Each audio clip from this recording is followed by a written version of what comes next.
That should be the intro to all of my Q&As from now on. That song. That one, it's called New Los Angeles Theme. Day. During the day, not night. Now at night it's a different song that I don't like. It's kind of like meh. I hate that song. It's one that starts like yeah. I hate it. But this one I love it. By Ace. Xenoblade Chronicles X. What's up, everybody? Welcome to another Q&A. What's up, guys? Today I have this bag of things and comic books and shit that I've gotten over throughout the history of my anime and gaming shows that I've gone to, and I want to show them to you just to start while people join the Q&A. You know, some interesting stuff here. Damn. Got a bunch of stuff here that I want to show. Let me unravel this. Oh my god, look at this. 1, 2, 3, 4. You hear these songs so much because you spend a lot of time in town. Oh my god, look at this mess. Oh my god. Fuck it, never mind. Anyway, so this is from Anime Pop 2015. Independent artist. It's my gaffette, you know, the fucking thing that you put here. Like, you know, I'm an independent artist. You walk around, you know, and people see, he's an independent artist. No, that doesn't happen. And this is from Comic Plan. No date. 20th anniversary.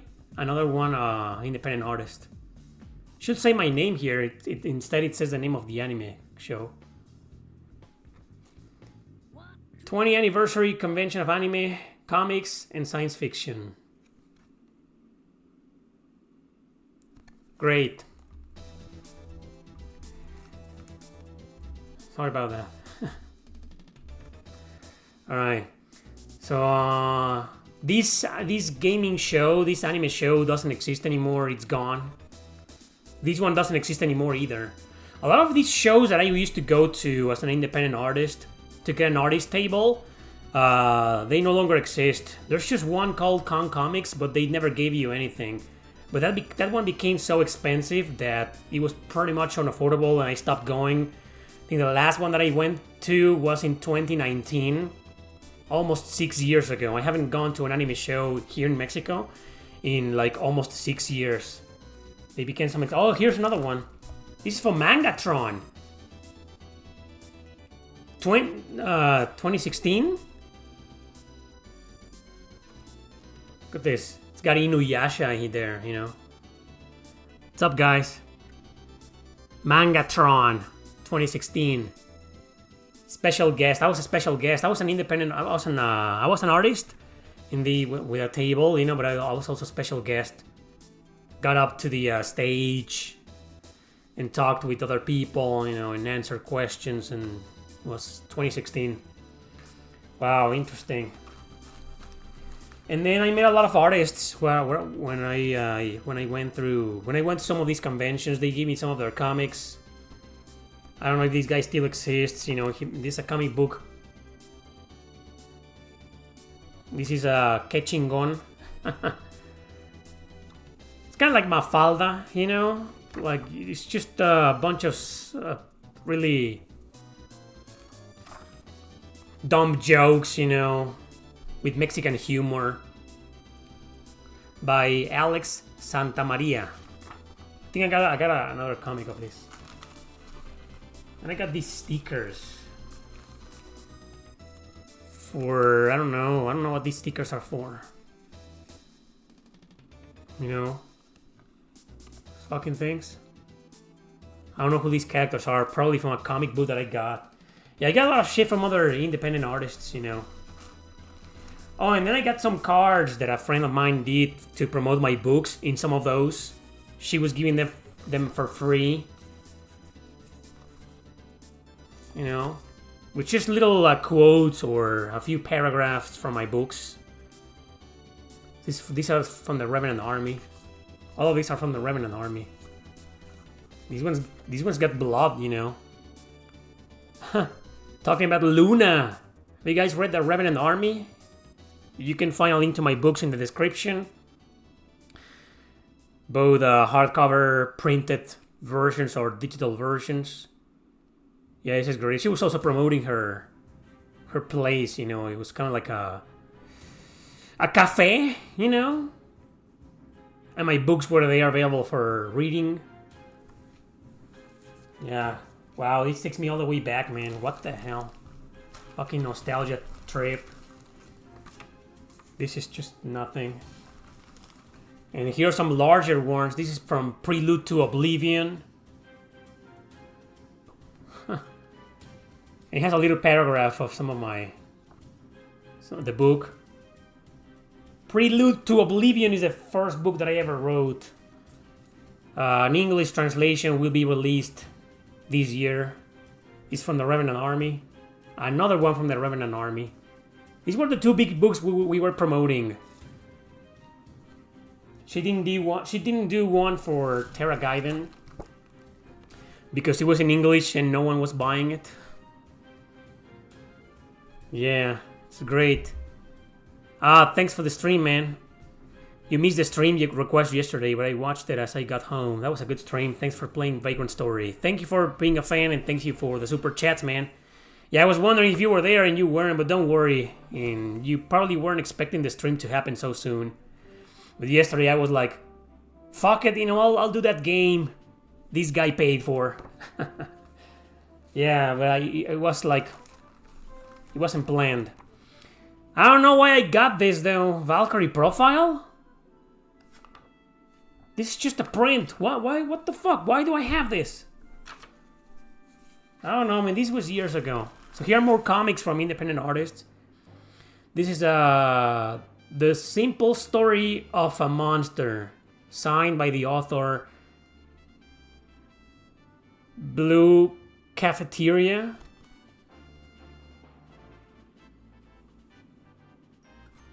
Yeah, obviously it's in Spanish and black and white, you know. You guys see this? Yeah, I'm showing some things that I got from the past to for everybody who's joined recently. I'm showing some things that I have from the past, some comic books, some stuff, some actual comic books from like Marvel. We'll see those, you know, and things from when I used to go to the anime shows and gaming shows here in Mexico. This one looks fucked up, and I think this is where the characters are from. These stickers that I showed before, you know, are from this book. Yeah, okay, interesting. And I have this card from the same book. Simple Story about a Monster. You see, there's a lot of mangakas here in Mexico. A lot independent. Wow, check this out. Check this one out. Look at this. This is pretty fucking cool. It's a Mexican author. It's just a book though. This one has like no... This is Hortax the Troy Horse. Obviously it's in Spanish. It's just a book, you know. Just a book by... What was the name of this guy? I don't even remember the name of this guy. The author. Gerardo Valdez Uriza. Gerardo Valdez Uriza. Probably can't pronounce that. Wow, more fucking shit here. Look at all of these fucking things. It's another book. Wow. The Phantasm Leader. Same author, Gerardo. This was his main superhero. This is a comic book. Black and white. This is hand-drawn. You know, because there's a lot of people who do mangas and comic books, you know, and they do it digital, you know, but this is hand-drawn, completely hand-drawn. You know?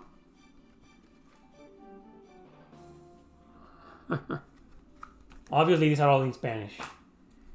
It was in English, though. This is written by Jean-Yves Claverie Afioun. Fucking names, man. This is a hybridorm. Hybridorm? Look at this. Anyway, this is another one from the same guy that I showed before. Catching on the Alex guy. This is a fucking longest. It's just a dumb, you know, silly jokes, you know. With a lot of anime, geeky humor, also Mexican humor, you know.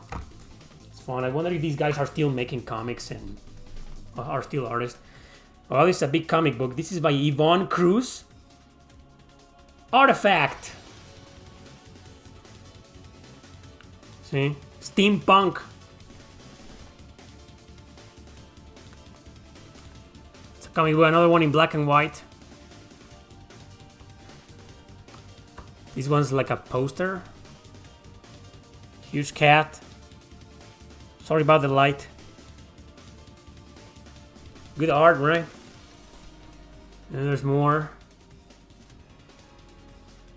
Yeah, it looks pretty dramatic.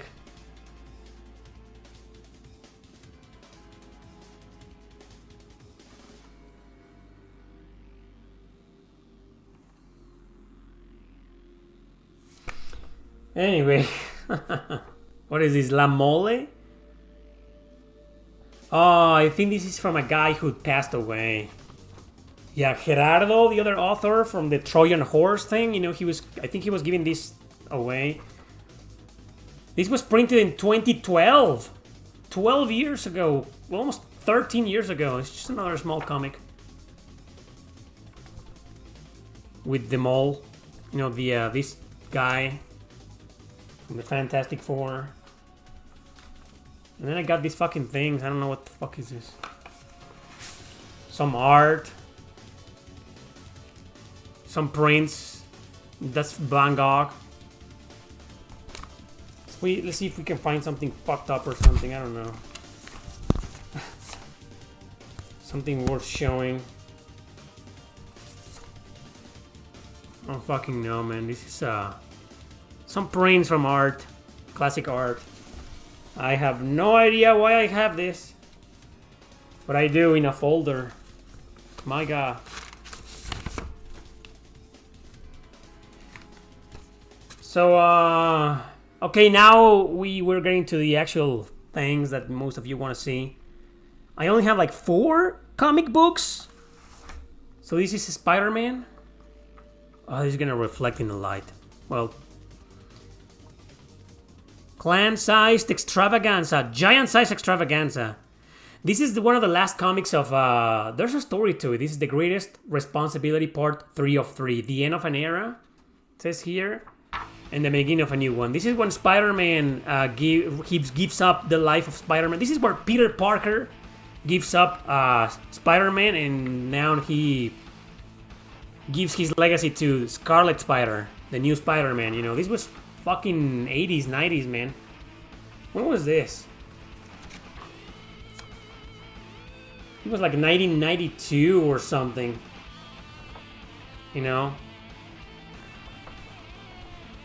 Remember when Marvel was cool about superheroes and not about preaching politics? Remember that? You know? This, I think it is a bit rare. Here I have it, and it's in English. This is in English, you know? Great.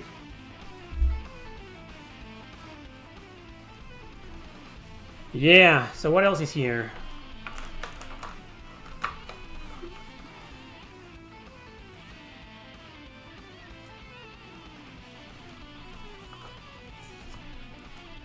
Oh, Weapon X!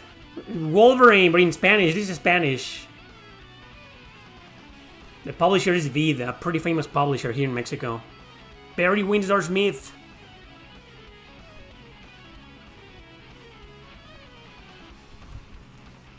You know? Legendary comic. This is the best Wolverine comic of all time, in my opinion.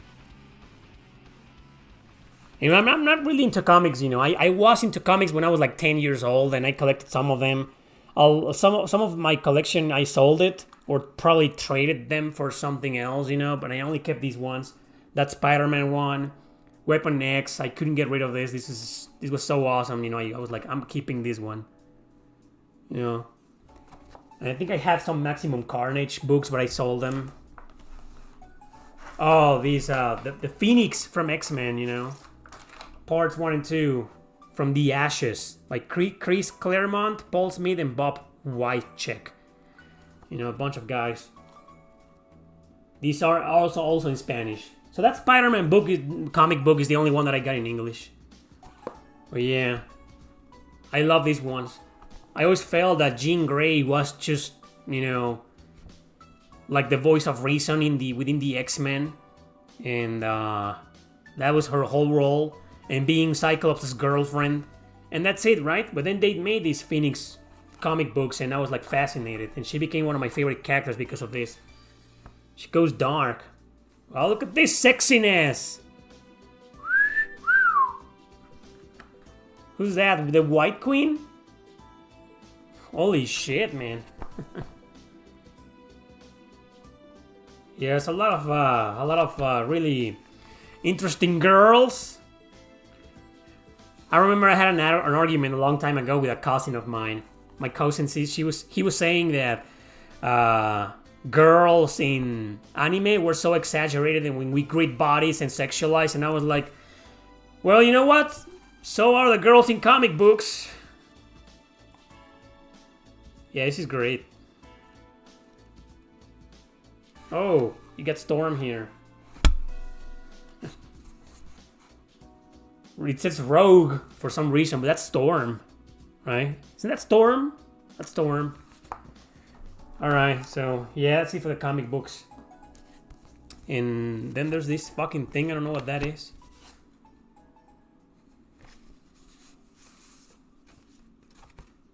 Oh, it's just a letter. I don't know why this is here. Who sent this to me?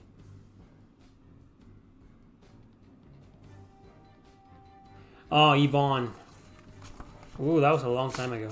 That was like 20 years ago. Holy shit. Why do I have a letter here? Anyway, that's it. We can start with your goddamn questions. Hope you enjoy that little show and tell. I've done it before. I remember when I showed my CD collection and other stuff, you know. I did promise I would show my book collection, but I have so many books. Probably around 100 books. That will need to be like an entire stream or a video. I don't know.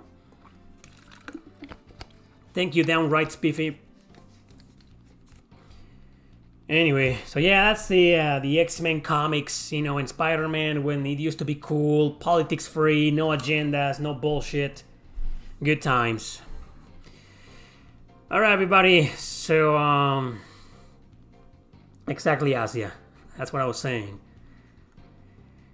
Yeah, cool. Yeah, I got all of these from conventions, anime conventions. Some of these, you know, the comics are where... The comic books, the Marvel comic books, are from when I was little. You know, I used to be into comic books and action figures, you know. But eventually I gave up. I got more interested in video games. And eventually I got more interested in books. And I kind of quit comic books and mangas, you know. And all the mangas that I showed are from independent artists here in Mexico that I met when I used to go to the anime shows and conventions as an artist. I used to have an artist table. I have some pictures. You know, when I used to go there. Do I still have some pictures? Yeah, I should just a couple. You can find my books in the description below, people. That's right, I'm an author. Conventions. I have a folder here called Conventions, but it's just publicity for my books and some of my characters.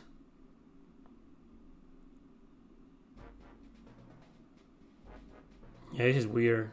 And some characters from stories I never wrote. Well, actually, I wrote them when I was like... Who's this? Is that Gisha? That's Gisha from Nick's Inferno. She looks sick and bloody, you know. She's in the back cover of the book. If you buy the book in Amazon, you'll get that. But anyway, where are my fucking photos, man?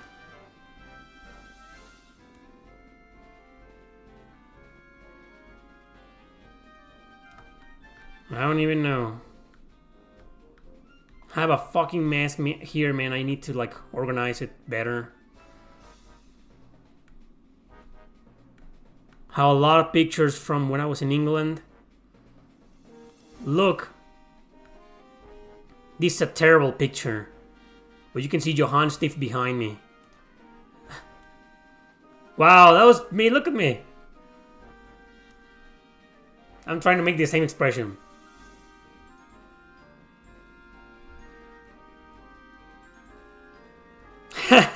This is 8 years ago. Almost 8 years ago, like 7.5 years ago. This was when I was in Germany. That's the Johann Stift Church. An entire chapter takes from my book, The Reaper's Thorn, takes place in this place. Anyway, so yeah. Why do I have these fucking pictures, man? Yeah, but there's a lot of pictures, you know, that I want to find some from my anime shows from when I was there, and I had an artist table, probably under the D. That was the name of the archives of my camera, D something. Of course, I had a crap ton of covers from games that I cover and talk about. Some Discusión Gamer pictures. Hey, fans of Discusión Gamer, my channel is Spanish. We just released a video a couple of days ago. Retro Hidden Gems. That's the name of the channel, the video that we did. My God, there's so much fucking shit in here. Here they are, I found them. I'll show this one. Whoa, that's fucking... What the hell? That's huge. I don't know when this was. Probably 2016, I believe. 2017, I don't even know. No, this is not 2017. Look at me, I look so fucking young in there. This is probably like 2015 or 16, I don't know, man. Oh, that bag, that blue bag behind my book and the doll, that got stolen in one of the shows. Huh. Look at this. That was me before I made it on YouTube. Anyway. Alright guys, sorry about that. Okay, we can just, let's just continue with your questions. Sorry about that. It's been like 20 minutes. You're not aging. I don't age. Yeah, the changes start coming after 40. I know that. I'll probably grow a pot belly. I'll be like fatter. Hope not. This is a family thing. All my family members look really young. My sister is 37 and she looks like fucking 25. Yeah. Anyway, greetings from Germany, by the way. Oh, greetings from Mexico. The co-host of the PlayStation Collector podcast on Fixie Games channel was asking how to contact you. Tell him or her, I don't know, that I have an email, and they can find my email in my channel in the About section or in the section. You know, they can find my email there. It's like, yeah, I have no social media. This is why a lot of people don't even know who I am. Because I reached out recently to other YouTubers, and they were like, they didn't trust who I was because I have no social media. I was like, who the fuck is this guy? Oh, I'm Eric Landon. Yeah, you look like a guy that's posing as Eric Landon. No, I'm the real deal. But, you know, I get it. It's fucking... I have no social media. But yeah, I have an email. Anybody can... My email is public. A lot of developers and studios and publishers reach out every week. I get a bunch of review codes for games that I don't care about. But every now and then I get one that for an RPG that I care about. You know? They can find tell them they can find my email there in my channel, you know, where all the links are shown. My channel is, my email is like right there. That's right, Dunsk. Happy New Year to you too, Rosland. I'm assuming you have the opportunity to watch anime in Spanish. Yeah, when I was little. When I grew up, when I was a teenager, well, actually my late 10s, then that's when I started watching everything in Japanese with like English or Spanish subtitles. I gave up Spanish dub, but when I was little, yeah, everything was in Spanish. Dragon Ball Z, Dragon Ball GT, Sailor Moon, Magic Knight Rayearth, Ranma and a Half, fucking Saint Seiya, Dragon Quest, Dai. I think it's Dai. It was Fly here in Mexico. Yeah, all of those. Pokemon was in Spanish. Never watched that. Naruto was in Spanish. I also never watched. I think I watched like 8 episodes of Naruto, and I gave up. And I was like, this is not for me. But I was already old. I was already like probably 20 years old when I first watched Naruto. So yeah. But yeah, I did grow up with a lot of yeah, Sakura Card Captor. What else? Yeah, a bunch of anime series, man.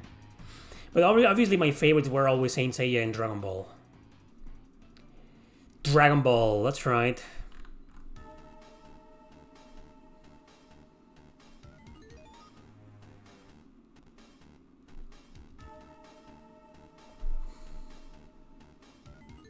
Did you see Mike Matei's Loco Bandito comics?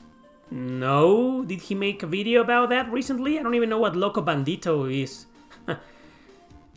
There's a lot of... don't assume just because I'm Mexican, don't assume that I know every single comic book here that was released here. Is that a Mexican comic book? I'm assuming it is. But, never heard of that. I know a lot of Mexican comic books, but not that one. Anyway, I missed the video, you know. Have you played Darklands from 1992? No. Played Darklands, what is that? Sounds like a computer RPG, man. I'm not really into those. Are you a fan of Trigon? Yeah, I watched the original from like 20 years ago. With Van. That's the name of the main character, isn't it? Van. Yeah, I watched that, man. That was great.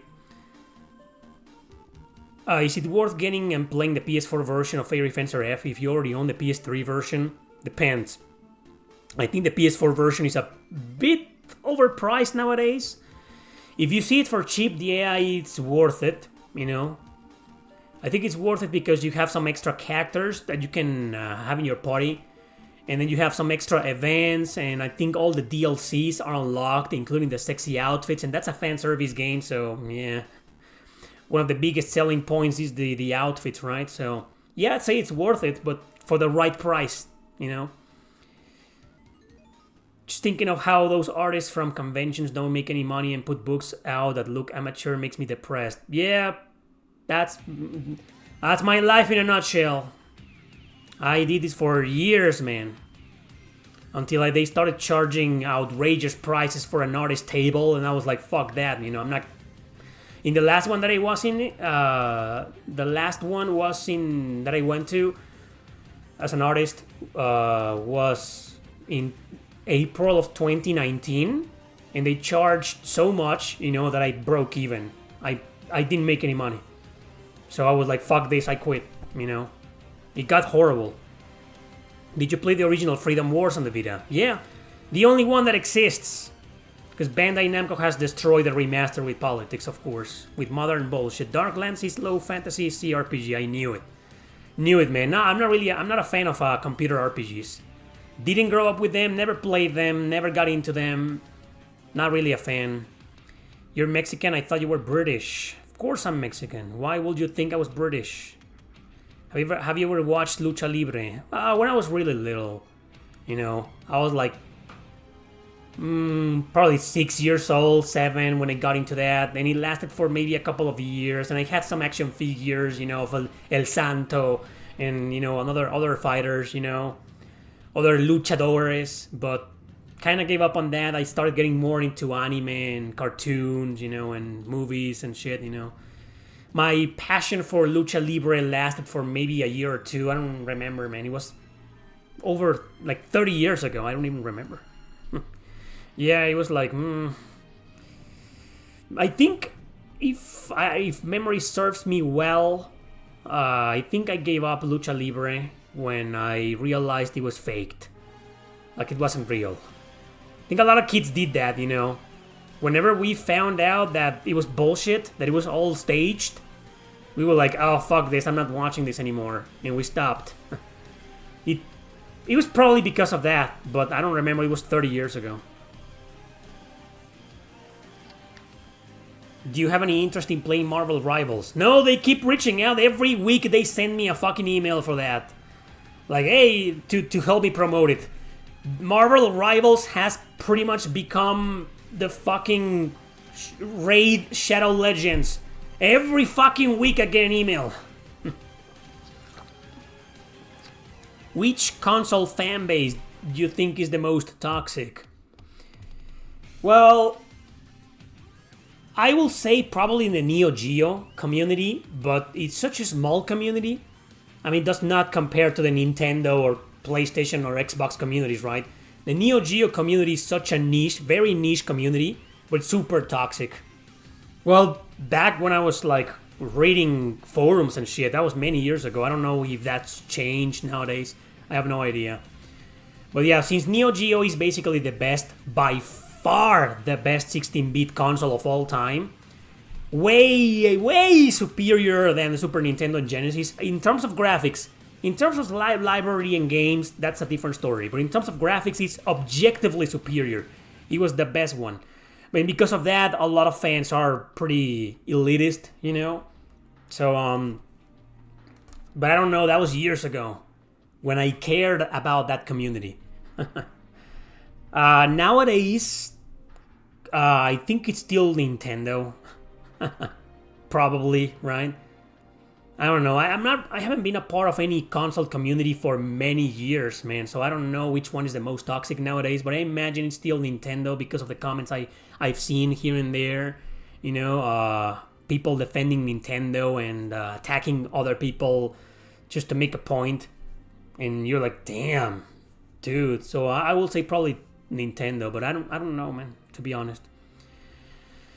All communities, all fan bases of everything, not just consoles, have their toxicity, you know? It's normal. Neo Geo has the best library of fighting games. Well, yeah, you got a point, but what about platformers? You can't beat the Super Nintendo or Genesis on that, you know? The problem with the Neo Geo is that it was basically an arcade console, you know? So you needed to have a lot of games that were badass in the arcade. And there were pretty much arcade games like fighting games, like shoot 'em ups, you know. Those were the better ones on the Neo Geo. And yeah, most fighting games from that era have their best versions on the Neo Geo. Run and gun games, also pretty arcade-ish, you know. Of course, the Metal Slug series is iconic. And the Neo Geo versions are by far the best ones. They're also the hardest. Is PS1 or SNES better at JRPGs? PS1 by far, man. Well, if we're counting Japanese exclusives, the Super Nintendo has a lot of them. I don't know how many JRPGs were released for the Super Nintendo, for the Super Famicom. I think a lot, and we got like probably 30% only, sadly. We got more on PS1 though. PS1 we got like 60 something. I know because I made a tier list video on every single PS1 JRPG, including some of the ones that were released only in Europe, but not the Japanese exclusives. Even though a lot of those games have been fan translated, there's a lot of PS1 JRPGs that we still didn't get, over 100 JRPGs. But we did better. We did get about at least half of the JRPGs on the PlayStation. We did get them. So I think there's like 65 JRPGs on PS1 released outside of Japan. Like 65, I believe. Watch my tier list. But there's probably 20 or 30 plus at least PS1 JRPGs we never got. And I don't know how many of those have been translated. A lot. I can tell you some, like Tearing Saga, for example. PS1 got more people into JRPGs. Yeah, but I feel like back then a lot of people still weren't playing them. Back then, because I grew up in that era, you know, I was into the PS1, PS2 JRPG scene, and a lot of games that are nowadays super popular, like Persona or Shin Megami Tensei, back then were hidden gems. Nobody knew them. People knew Dragon Quest. People knew Final Fantasy. That's it, you know. And then Persona got popular, but that was in the late 2000s. But in the late 90s, mid 90s, late 90s, early 2000s, you know, people knew Final Fantasy, Kingdom Hearts. People knew Squaresoft games, and that's it. And some of them. Nobody fucking knew Xenogears was pretty obscure, you know. And nowadays it's like super popular. The Legend of Dragoon was also kind of obscure. Nowadays it's like really famous. And yeah, you get the idea, right? But I feel like, yeah, I agree with that. Like PS1 started slowly getting more people into JRPGs, and then PS2, and yeah, nowadays I'd say JRPGs are top 5 most popular video game genres out there. Would you like to see another Namco Cross Capcom JRPG? Well, there are rumors that they are developing a project Cross Zone 3. I don't know if they're true. If it's true, great. That's great news. But I'm worried about, you know, the usual stuff. I just hope DEI doesn't touch it. But since the publisher is Bandai Namco, forget it. It's gonna be trash. On the other hand, I expect some interesting characters to be there. But DEI is probably gonna ruin it, so I'm not interested, to be completely honest. Until that bullshit ends worldwide, I'm not interested in modern games. What should you start? Toss a coin, man. Well, the best game out of those, I don't know. I haven't played Vengeance. I played the original Shin Megami Tensei 5. I can vouch for it. If you play it in Japanese, forget about the English dub. It's trash. Played in Japanese. But I haven't played Vengeance, so I don't know. East 10 is great, but it's not one of the best East games. Not one of the worst either, it's like in the middle. Persona 5 is great. I say start with Octopath Traveler 2. That's the best game out of those, in my opinion.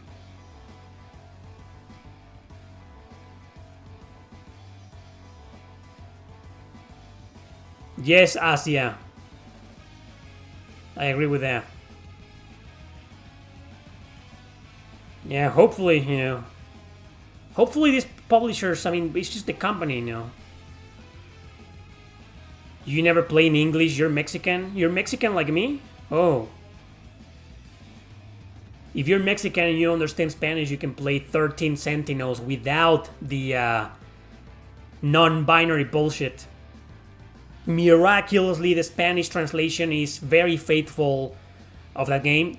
Very faithful to the Japanese script. It wasn't altered by woke Atlus. Fuck those guys. Come on, guys, ask me questions that have nothing to do with modern games. It always gets me into shitting on politics and DEI and shit. Come on, let's talk retro.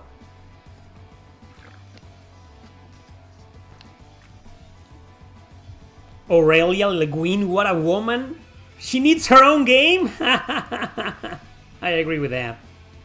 I had Aurelia with the bikini, with her bikini that she allegedly designed. The entire fucking game, man. And I never took her out of my party once I got her. She was there in my final party, man.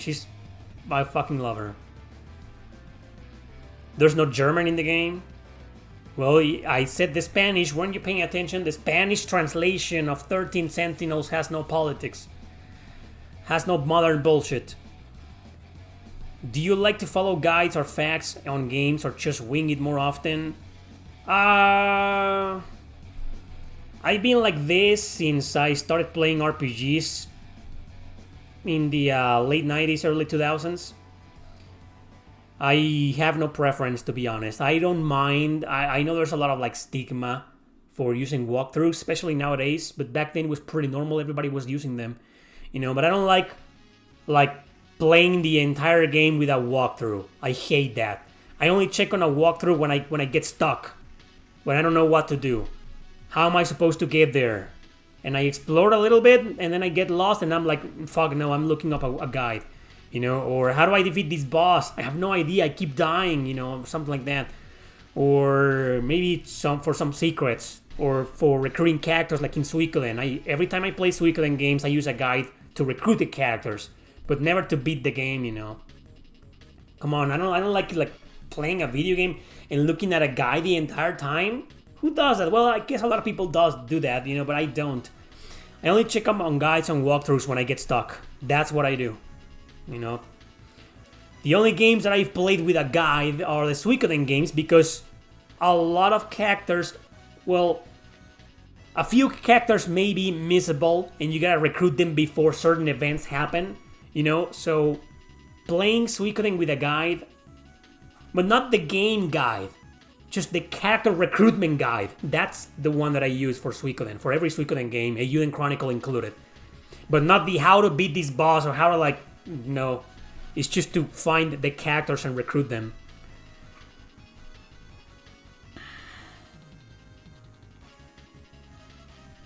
We what? Which Nintendo console has made the best JRPGs? I will say either the Super Nintendo or the Switch. It's either one of those two.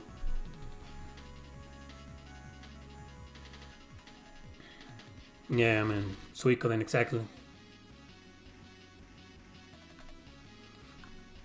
Well, getting lost is a big deal for me in JRPGs. I have a terrible sense of direction. When I played Skies of Arcadia a few days ago, some of you probably noticed, yeah, I suck. I'm pretty bad at getting directions. I'm still playing Skies of Arcadia, by the way. 7 hours into it. Was playing just this morning before I went live. I'm at the pyramid thing, desert temple, you know, in case you want to know.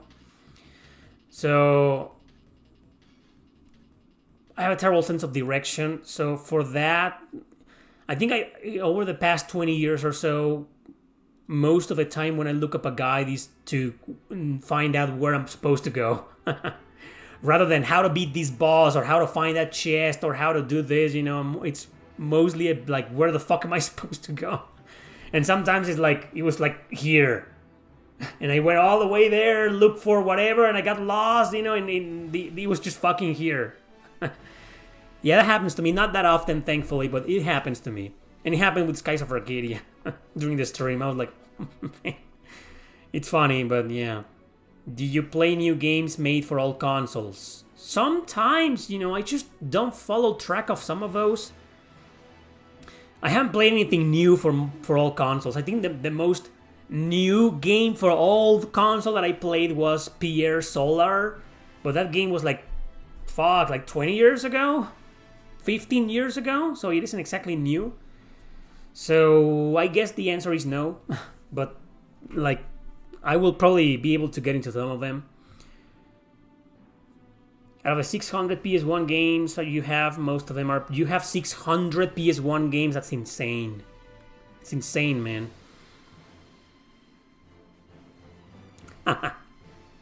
Almost done with the Trails to Asher game. Wasn't expecting the beach fan service chapter. My wife judges me now. Wait till you play Trails into Reverie and the beach episode in there.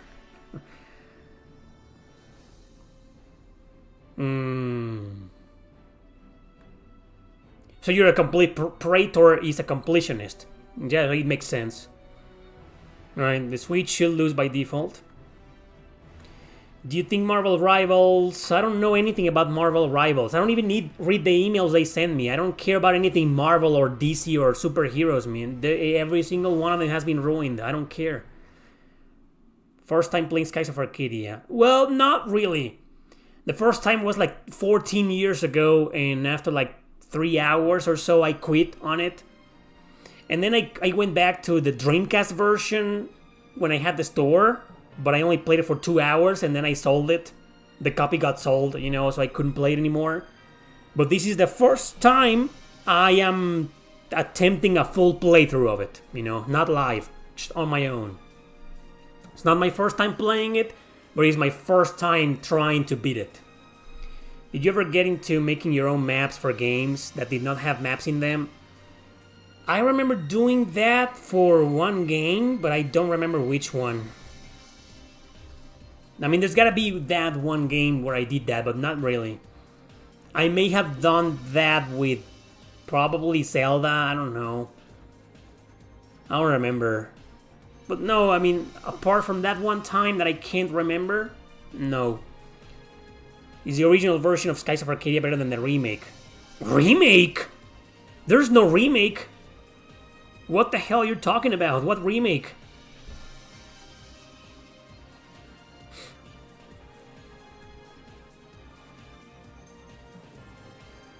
Crimson Echoes? Isn't that a Planes game, like from on the Xbox? Oh, is that the sequel? I promised that I will stream that game. The Chrono Trigger's on official sequel, right? Is that it? Because if that's it, I promise that I will stream that this month. So yeah, expect a Chrono Trigger Crimson Echoes stream this month here on YouTube. Also Earthbound. I will give Earthbound a final chance just to see if it convinces me. I doubt it will though, but I'm gonna keep an open mind. Hey Brian, did it hook you? What? Oh, did Skies of Arcadia finally snag you this shot around? Yeah, it did. I still have some complaints about it though, like always. Yes. Sea of Stars, yes. Chained Echoes, no. I don't give a shit about it.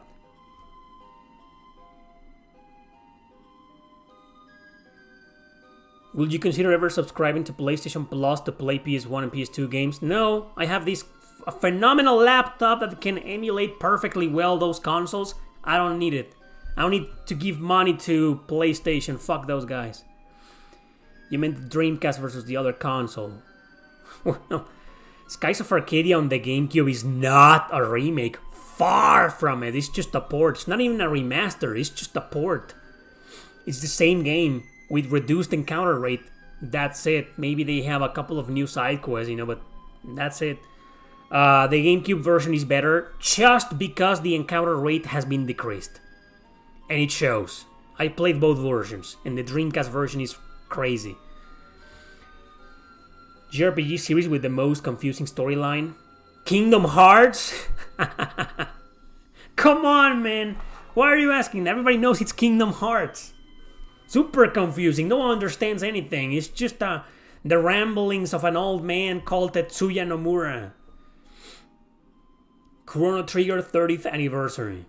When is that? I know it came out in 1995, so it's this year, but do we have a specific date? Maybe Square Enix will finally announce the remake. With Type A and Type B. Bullshit. Speaking of Earthbound, did you try Mother 3? No, I haven't. I don't want to play Mother 3 unless I play Earthbound for the last time. We have too many Chrono Triggers made. Yeah, a lot of fucking ripoffs. No, just Earthbound. I don't need to play the whole series. Just Earthbound. Don't get too excited. Don't get ahead of yourselves. Just I'll do Earthbound and that's it.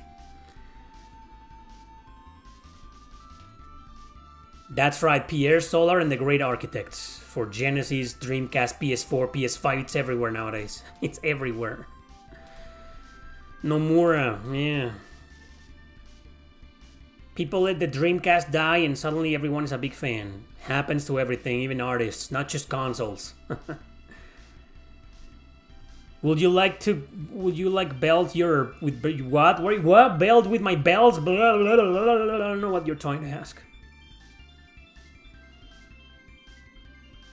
The bounty hunter lady in the port of Skies of Arcadia. I don't even know who that is. I got the dancer, the really sexy dancer right now, but she's not playable right now. I don't hate Final Fantasy XIII. Who told you that? What bothers you about Earthbound? Just the humor, and the battle mechanics seem kind of very boring and super outdated. And the humor of the game is the selling point, and I don't find it funny. I'm like, okay, I'm supposed to laugh at these jokes. It's just too dumb. It's a silly game. I understand the nostalgia people have for it, but it's just like, I didn't grow up with it. I played it when I was an adult, and I was like, man, this is just meh, But I will give it a second chance. Vagrant Story, nah, I'm done. Oh, Nomura's designs frequently include a ton of belts. Yes, that's true. Because Nomura is an idiot, man. He should have stayed an artist, not a writer. He's not a writer, he's an idiot. He can't write stories.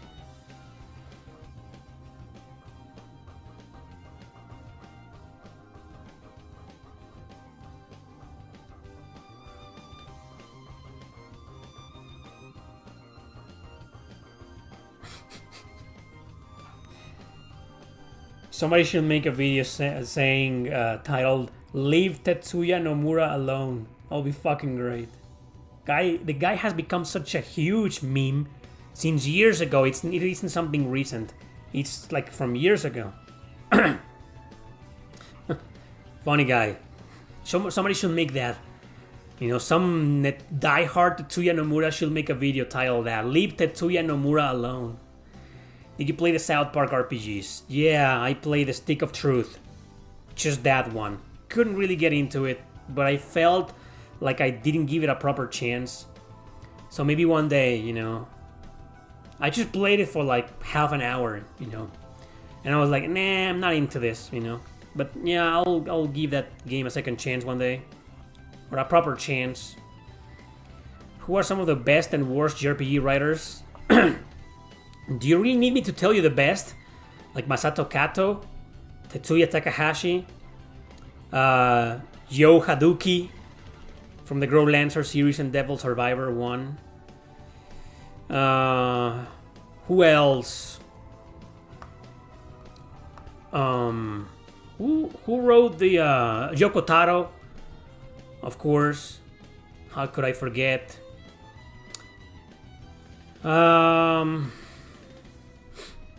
Matsu Somashida from Shadow Hearts, you know.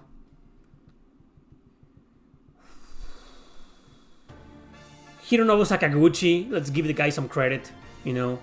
He wrote the story of Final Fantasy IX and the original Final Fantasy games. I mean, he's a much better director than writer, but he's a great writer nonetheless. Yeah. And the worst, obviously Tetsuya Nomura spearheads the list. The girl from Fire Emblem Awakening, Fates, and Engage. She didn't write Three Houses, and it shows. Fuck, man, that was a horrible writer, man. And I'd say whoever wrote the script for Time and Eternity. Fuck that person.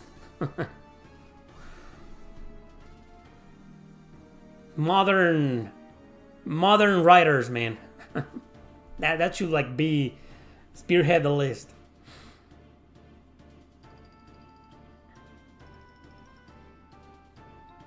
Brian, I already beat Trails in the Sky the Third a long time ago on the PS Vita, fan translated, and I've reviewed the game several times. Do you still think Penny Blood will release? Yes, why wouldn't it? Because of the Kickstarter lawsuit? Because they sued them? They sued Kickstarter because they weren't paying them? Are you asking? Are you worried about that? I don't think you should be. Penny Blood will be released. What's the funniest JRPG in your opinion? In my opinion, I don't know. No JRPG has ever made me laugh that much. Or cry while I was laughing, you know. I guess Fairy Fencer, the first one. Let's pretend the second one doesn't exist. The first one is pretty funny. You know. What else? Some of the Disgaea games have been pretty funny. The first one is hilarious, you know. Second one as well. 4, even though 4 is my favorite, for the first half, I mean, it took me a while to get accustomed to the humor and the dialogue of the characters, you know, their personalities, which is great, you know. Disgaea 4. And, yeah, what else? Anyways, those are some of them.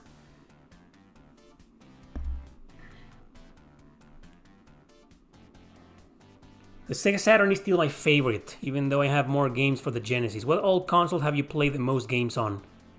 Probably NES and SNES. I grew up with those two consoles and the Game Boy. But we didn't have a lot of Game Boy games. But we did play a crap ton of NES games, my siblings and I. NES and SNES. So, when it comes to old consoles, and PlayStation, that's an old console too, right? PlayStation 2 counts? I don't think so, right? I imagine you're trying to ask about like PS1 era and below that. In the 90s, you know? Yeah, PS1, Super Nintendo, and NES. You never got to play Ghostwire Tokyo? No, I've seen the game. Isn't that the game where you control this character and there's a lot of mist and fog? You know, a la Silent Hill, you know? Is that the game you're referring to? Or maybe I'm confusing it with something else? A Lost Odyssey, that's a game I've never streamed. But I beat it on the 360 a long time ago. I just sold my 360 many years ago, you know? So, but I never streamed it. If I make the 360 emulator work in this laptop, I will stream it. Any JRPG game franchise that hasn't changed so much in its battle system, like Dragon Quest? That's interesting. That's an interesting question. Maybe Fire Emblem? Like Engage is a piece of shit, man, but the battle system seemed like pretty similar. There's not that much of a difference. I will say Fire Emblem.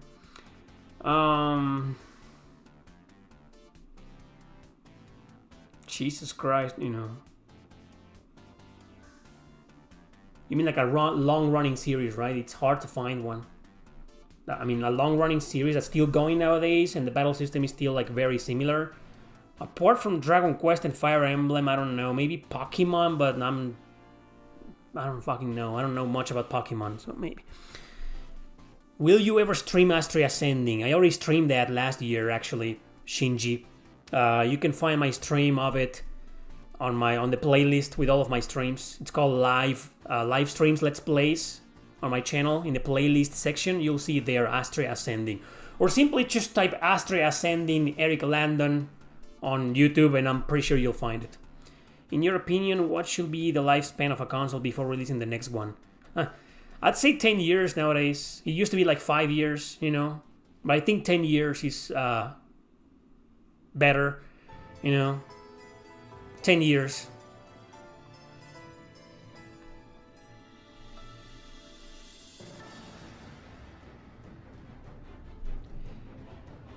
I'm not wrong about Earthbound. I just have a different opinion from you.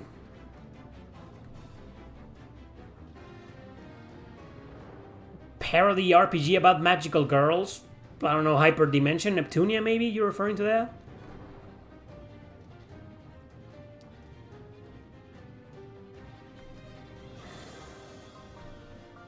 Virtual Boy? I streamed on Twitch Jack Bros on the Virtual Boy. It worked great, but it's a super fucking cheap game. I know it's super expensive. I mean cheap in like unfair, because it's got a timer for everything, and the timer runs out like here, like super fast, especially in the boss battles. Like I'm kicking the shit out of the boss battle, and I die because the timer run out. I mean, bullshit game.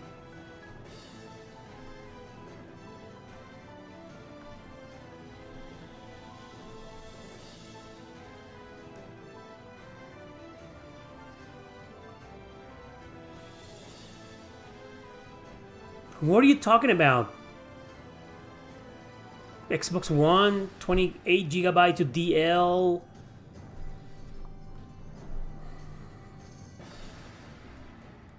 Ghostwire Tokyo was that game by Shinji Mikami Studio Tango Gameworks. Oh, there we go. So I got the game right. I've never played it, but I've seen it. I've seen it. What recent game you just played you did not expect to be so engaging? Hey, wait a second. I will release a new episode of 10 JRPGs that surpassed my expectations maybe next month. Wait for that. I'm not gonna spoil the list. Oh, La Pucelle Tactics. That's another great comedy. I like that. Soul Nomad is another one. Pretty funny game. Will you stream the Secret Trilogy? I don't know what... Wait, Secret Trilogy? What's that? This Way Madness Lies? That's funny. It is a bit funny. I think Cthulhu Saves Christmas is way more funny. This Way Madness Lies is not that funny. To be honest, it's just not. I think the story and characters are the worst part of that game. That game is all about the graphics, the music, and the battle system. Phenomenal. But the story, characters, the humor is like... What's next to stream for worst games? Well, the list is huge, my friend. We got some of the absolute fucking worst. Lunar Dragon Song is still there waiting patiently. Lunar Dragon Song. Fuck that game. We got Blaze and Blade. Ugh. We got Eternal Quest. Maybe I'll do Dragon Quarter. I don't think it's that bad, you know, but it's bad. But I think that's a game, I mean, you won't be able to see how bad it is unless I make it past the first 2 hours. Oh, Baroque. Baroque. On Wii or PS2. Ooh. We gotta do that one. There's a lot of them. Oh, there's Shining Wisdom on the Sega Saturn. Ooh. Lagoon on the Super Nintendo. I haven't decided which one is going to be the next. I guess it should be probably Lunar Dragon Song. It's been too long, and now that I can stream Nintendo DS games without the lag from before, yeah, it's probably going to be that one. No, I haven't played the Lisa game.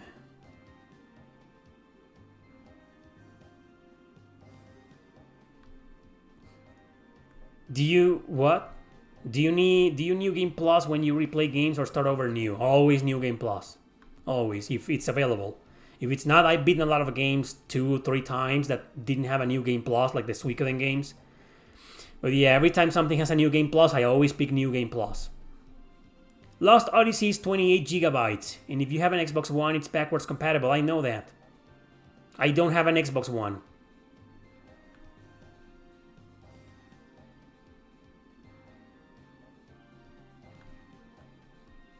Ryza Trilogy is the Secret Trilogy. I don't have Ryza 2 and 3, so I can't stream them. But I already streamed the first one years and years ago when it came out. I don't give a flying fuck about Final Fantasy 15 or 16, so you're asking the wrong guy. Dragon Quarter isn't that bad. Exactly. It's not that bad. I wouldn't say it's one of the... Maybe it doesn't belong, you know, in the worst JRPG series. But the game's infamous. Maybe I should stream Breath of Fire 6. Aye! Now that's bad. Blaze and Blade. Horrendous fucking game. You love Lagoon? Should see a doctor. Oh, the music is untouchable. You don't need to see a doctor for that. The music is great in Lagoon. That's the only good thing about it. Dragon Song could have been good if it wasn't Lunar and it didn't have that god-awful gameplay. So it was doomed from the start. Your sentence doesn't make any sense. Dragon Song could have been good if it was a good game, pretty much. But it's not. It's trash. You have a friend who found a complete mean condition Earthbound at a yard sale years ago, and bought it for like 10 cents. Holy shit, what a lucky motherfucker. Much better than my story with Haunting Ground. I paid $6 for my copy of Haunting Ground on the PlayStation 2. And I got my Fire Emblem Path of Radiance copy for free. But finding Earthbound for 10 cents complete in box mint condition, that's fucking crazy, man. I don't know who else could... That's what I call luck. Luck.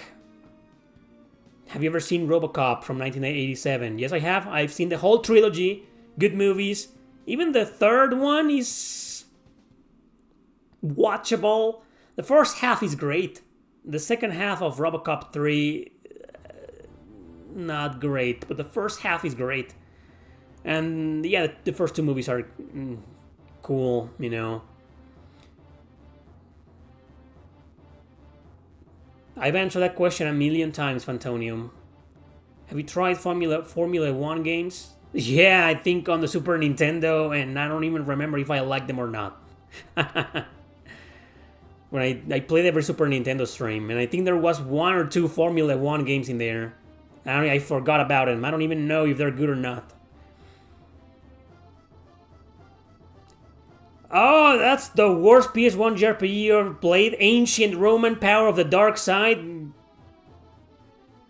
Good to know.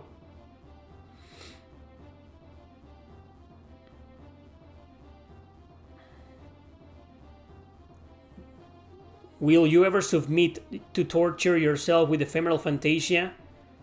I already streamed that. I already tortured myself with that. Shinji, I think probably you should look up the games that I streamed. You know? I've streamed a lot of JRPG. I've been streaming for 6 years, man. So chances are most of the games you think I haven't streamed yet, chances are I already streamed them. I tortured myself with Ephemeral Fantasia already. Hey Kramer, what horror games that has RPG elements? Well, Kudelka, Parasite Eve, Shadow Hearts, just the first one.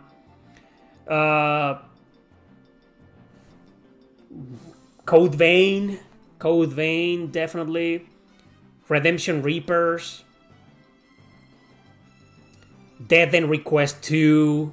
Maybe the first one. The first one has some fucked up horrific things, so maybe that one too. But especially the second one. Sweet Home, that's an NES game, fan translated. I haven't played that one. Yeah. Nier, maybe. Nier. Gestalt all replicant, but nah.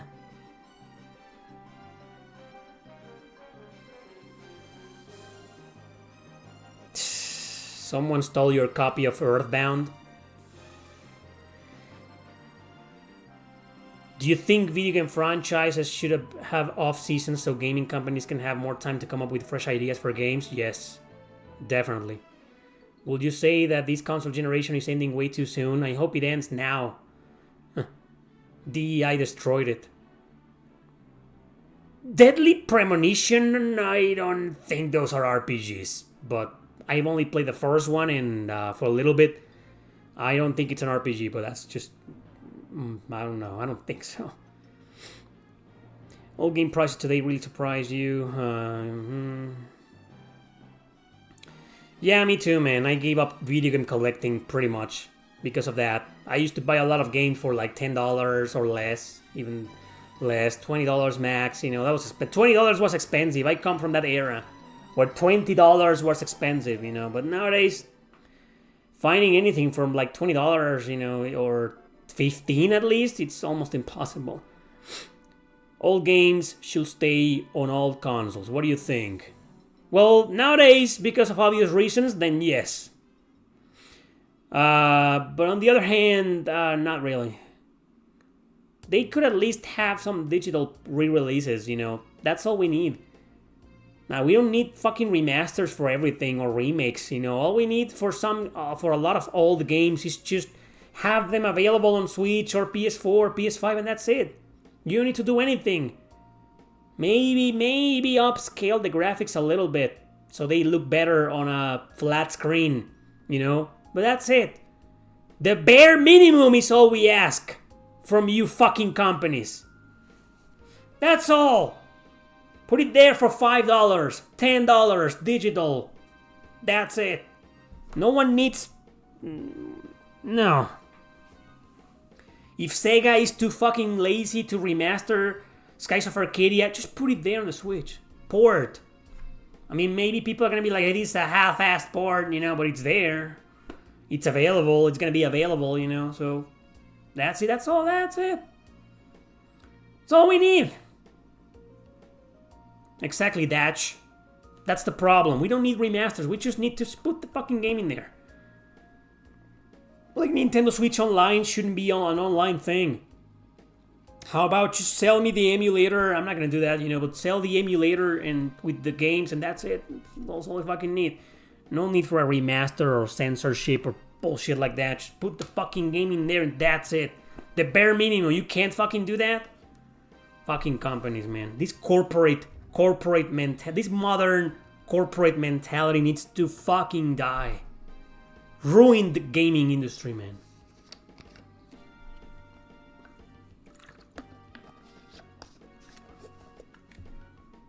I made videos about that, Asia. JRPGs that need to come back or series that need to be revived and stuff like that. What about after 500 RPGs we won? 7 years.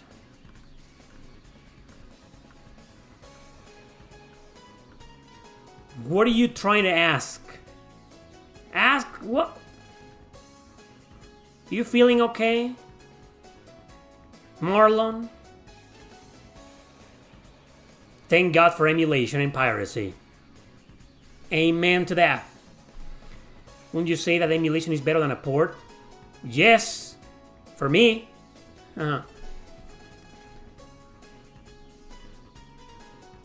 Is Tales of Grace is good. Very good. Very, very hard, but very good. I'm talking about the PS3 Tales of Graces. I haven't played the remaster. I don't even know if it's out. I can't vouch for that version. Just the original PS3 version. What is best 1, 2, 3 need have to have RPG to be what? What? Sorry, Marlon. I have no clue what you're saying, man. No, I'm not buying Freedom Wars, man. Never. What do you think of the rise of Chinese and Korean video games? Didn't you ask that same question last week? I don't have a strong opinion, because there's also a lot of bullshit in those games. Not as much as in Japanese or American games, or European, but it is. And most of those games are like MMORPGs or free-to-play games, and I have no interest in those, so don't have a strong opinion on the rise of Chinese and Korean games. I need to play more, I need to play Stellar Blade. I only played a demo.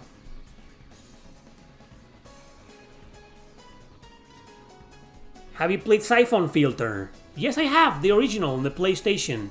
Couldn't get into it. Will you say Trails to Daybreak 2? Will you play if it wasn't sold by Nisa? I will need to play the first one first.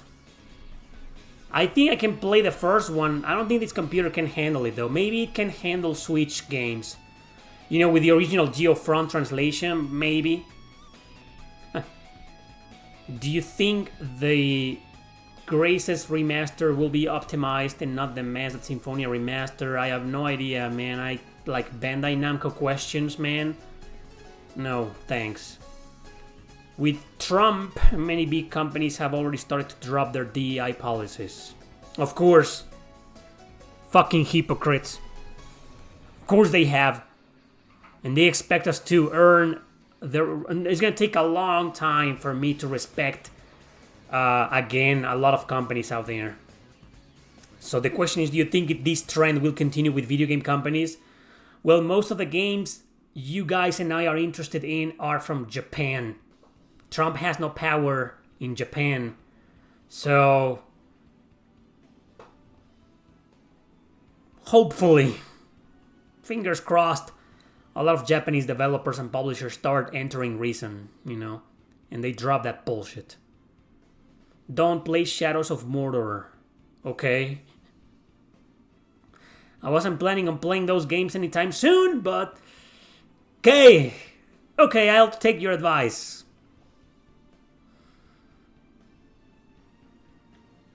Oh yeah, I watched the Mark Zuckerberg interview with Joe Rogan yesterday. I watched through the whole thing. Well, it was a 3-hour long interview. The first hour, great. I watched through the whole thing. The second hour, they started talking about jiu-jitsu and the UFC and the hunting, and I was like fast forwarding that. I was like, I don't give a shit. Dude, Joe Rogan needs to understand that. I know why he does that though, but he needs to understand that most people don't watch his podcast to see him and his guests talking about fucking jiu-jitsu or wrestling. No one cares. Well, okay, a lot of people care, but most people don't care, you know? I understand he does that, those types of topics with his guests, to like break them down, to like catch them off guard, to like make them feel at ease, you know? So then he can strike with the important questions. Like, I've seen a lot of Joe Rogan interviews, and they're always like that. The first hour is just a chit chat, and then the intense questions. And then there's like a huge chunk of nothing but stupid ass chit chat that I give I don't care about. And then the last 20 minutes, half an hour, or even 1 hour, you know, it gets intense again. So I understand his strategy for interviewing or talking to guests, you know. But when you have someone like Mark Zuckerberg, you know, no one clicked on the interview to hear him talk about jiu-jitsu or hunting. No one cares. We all want to see him tell us what he's going to do with AI or about politics and about free speech and all that jazz. And that's what people care about. But you watch the interview 1 hour later, you're like, oh yeah, it's a great fucking interview. And then they start talking with jiu-jitsu. Like, well, we can fast forward that. So now, what's my opinion about that? Well, this is a super extremely rich guy, billionaire, not as rich as Elon Musk, but rich nonetheless, you know, and he's always on the fence of many things. I mean, what a coincidence. I mean, it's just weird that well, okay, maybe I should give him the benefit of the doubt, because I know for a fact the US government, as stated by Mark himself in the interview, I know the US government, this is something a lot of people don't want to believe, and then they call us conspiracy theorists. And oh, the theory turns out to be true. Oh, maybe I never had a tinfoil hat in the first place, you know? Me and all of those people, everybody knows the fucking US government does this shit.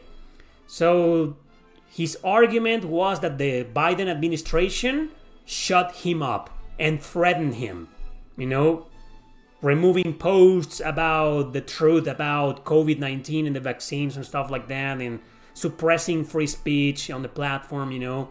Oh, they made me do it. It's the they made me do it argument. So while I don't 100% believe him, I have to give him the benefit of the doubt, because the US government is like that. It's been proven so many fucking times. Not just the US government, all fucking governments in the planet.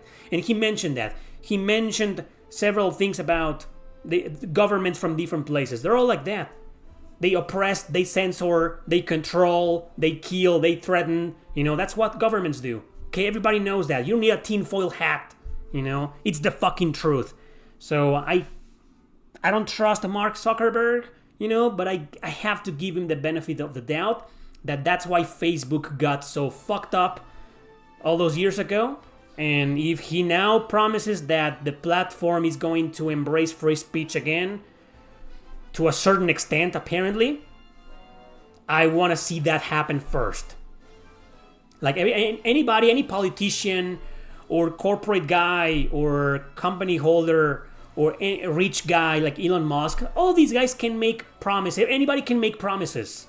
I want to see them fulfill their promises, including Trump, you know? They're all like, oh yeah, I'm going to end wokeness and DEI and blah, blah, blah. Okay, let's see you do it first. Because right now, it's just words, it's just promises. I don't care about your promises, I care about your actions.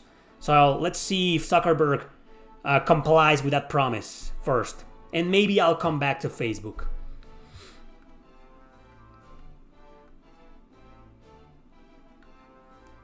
Would you say Persona 5 has too many spin-offs? Fuck yeah, I will say that. It needs to end. Imagine Final Fantasy 17 with a sexy protagonist like Eve from Stellar Blade. That's never gonna happen. Did you see the girls in Final Fantasy 16? They were like, sure, cute and sexy, but not Tifa level of sexy, you know?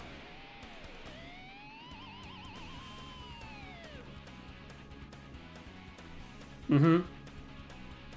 That's right, Datch. He says, I don't know how anyone can believe anything these people say after being burned so many times. Well, that's a public figure for you. I don't disagree with you, but then again, I'm a much smaller public figure, but how many times have I been burned? Come on. You gotta understand there's a lot going on, you know. And the internet, it's always trying to convince you this or that public figure is a piece of shit. Always. They try their hardest. And they still do nowadays, trying to convince people that I'm a piece of shit. You know? So, whatever you guys think of Mark Zuckerberg, we gotta give him the benefit of the doubt, at least in that. Maybe not in other things he said, but at least in that the government, that the Biden administration threatened the guy. We gotta give him the benefit of the doubt. Would you play a Tales of Legendia remaster? No. Any advice on getting through Xenoblade games without killing myself from monotony? Yeah, stick to the main story. I don't know why I get that question. It's like people come here and ask that question to shit on the franchise and to shit on the open world mechanics. You can ignore them! I beat Xenoblade Chronicles, the first one, within 33 hours.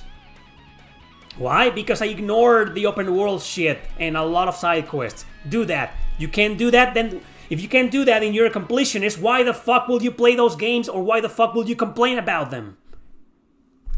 Stop asking those questions, man. Jesus. It's so easy. Stick to the main story.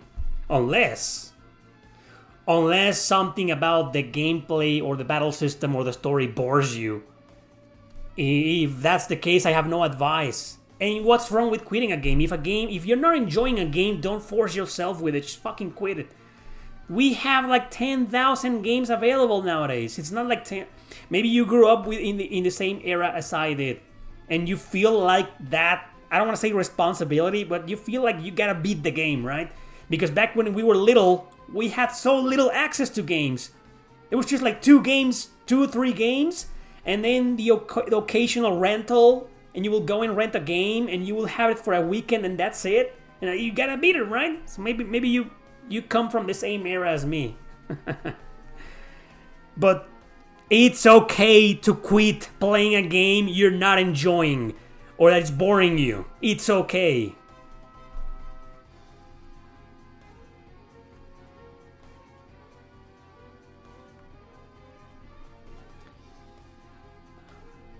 Last chance? Sure, Phantonium, last chance. Those guys are fucking dead in my book.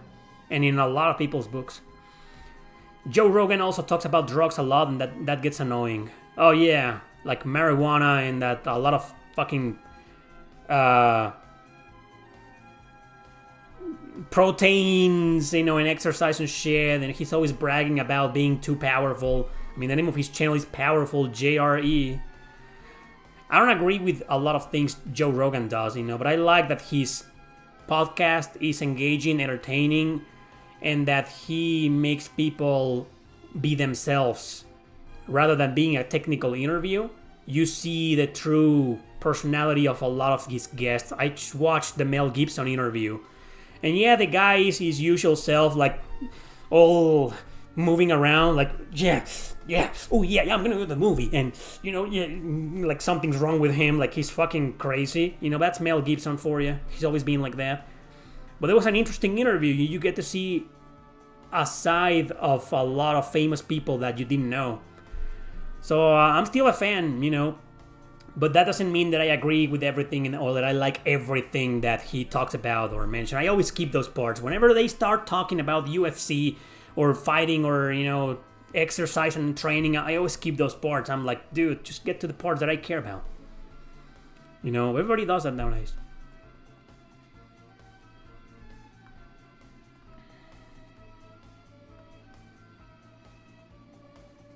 Will you play the remaster of East 3 on PS4 and PS5?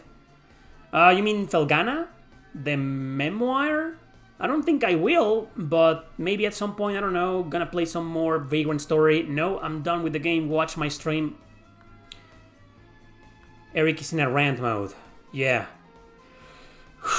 I need to like calm down a bit. How many languages can you understand? Just English and Spanish.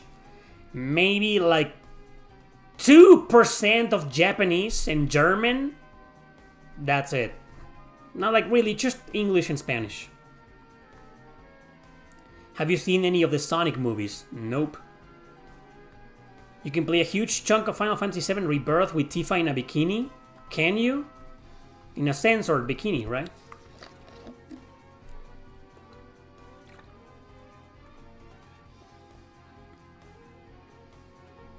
That's your problem.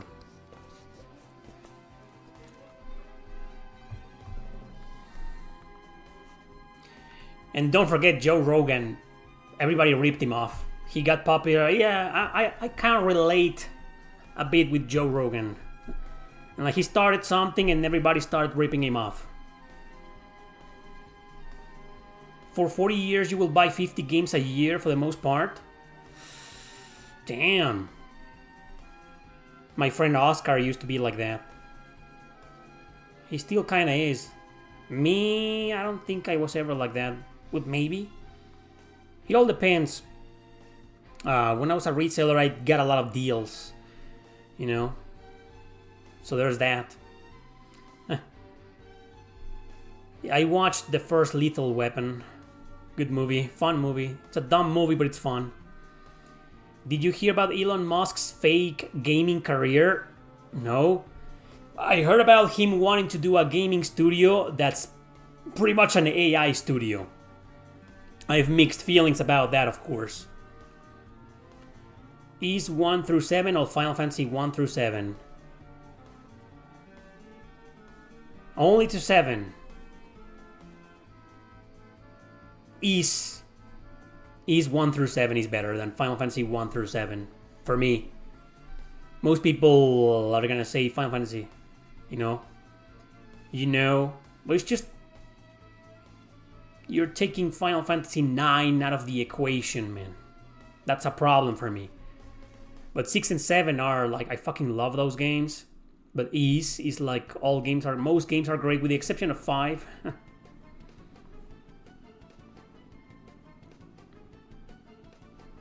Is Unlimited Saga that bad? I streamed that game a long time ago. It wasn't part of the worst JRPG series, but it just has so many problems. I think I need to replay it again. But I remember the battle system was like really RNG dependent because you spin a roulette and the damage you do or the action, it depends on the roulette. And it's frustrating. If you don't get what you want, it's frustrating. It's like, oh, great. So it's a gambling game. And that killed the game. So I guess, yeah, you could say it's bad. I wouldn't say it's that bad, but it's definitely bad. It's just the battle system ruined it. Musk is a top 10 player in Diablo and PoE too, but he bought his account. Doesn't even know how to play the games.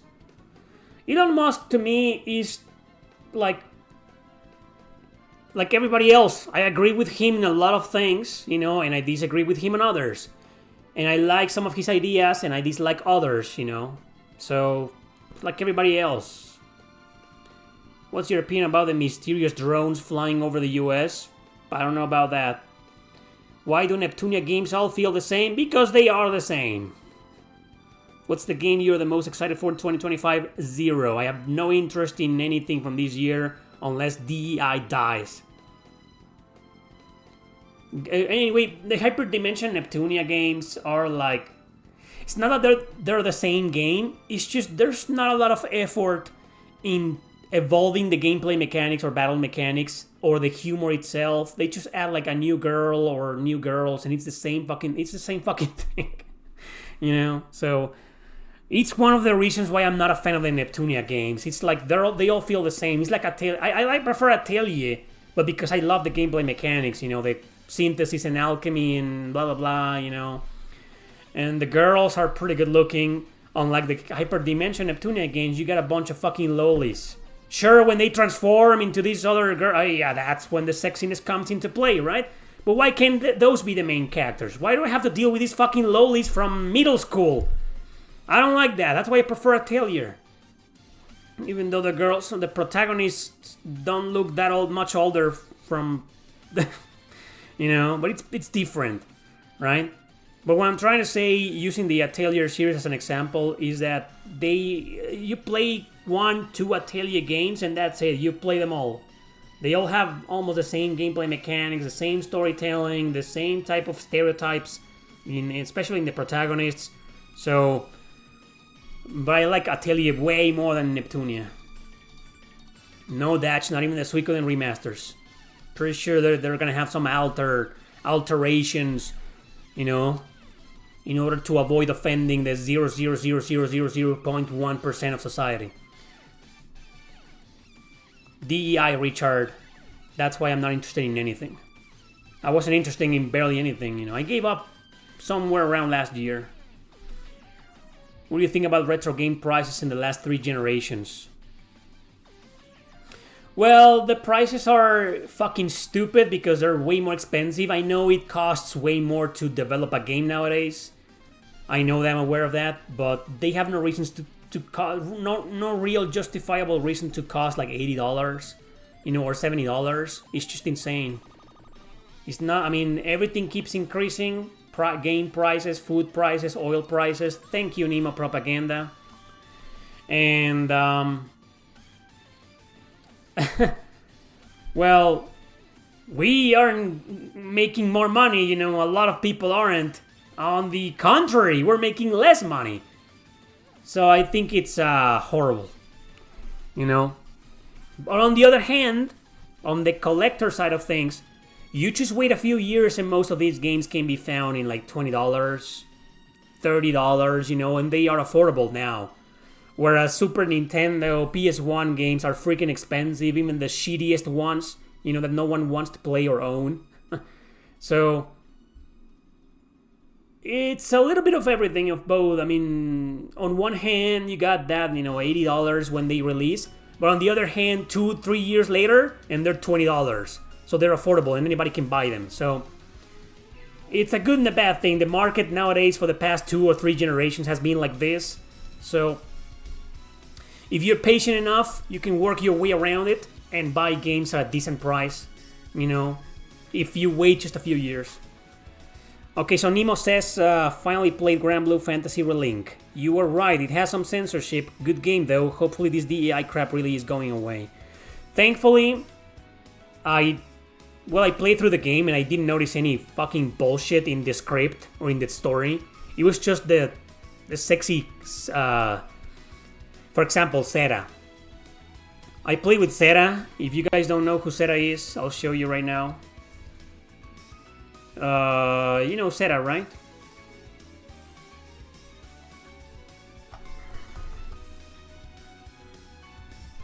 That. So this girl. So if you play Grand Blue Fantasy Versus, she's wearing panties. Right? But if you play Grand Blue Fantasy Relink, she's not. She's wearing some kind of sexy, tight shorts, you know. And they did that with, even in Japan, it's not just the North American version, it's also the Japanese original version was developed that way, with censored outfits for the girls. And yeah, that's fucking DEI, so hopefully it'll go away. Atelier Wrestleriana had awful microtransactions. I don't care about that one. The Last Remnant has an RNG battle system, but if you grind... Actually, isn't that one of those games where the enemy levels up with you, so it's pointless to grind? I would play that a long time ago. Would you then say Neptunia is more fan service because they all are? Yes. That's basically the whole point of Hyperdimension Neptunia. Fan service.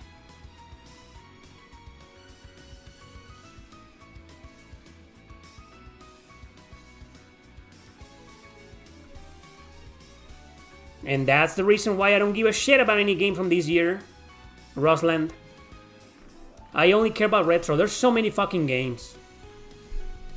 Even if games nowadays didn't have DEI, you know, there's a lot of games in the past, and I want to get into those. Like I just want to be part of the. Hell, I've never been, you know. I just don't want to be that guy who consumes the modern JRPGs over and over again, you know. There's a lot of fucking JRPGs in my backlog. Skies of Arcadia, for example, you know. I'd rather stick to those. I want to play those. Over than, you know, obsessing over the next new fucking game. That's a lot of people nowadays. And that just isn't me. No, David, I'm not interested in that.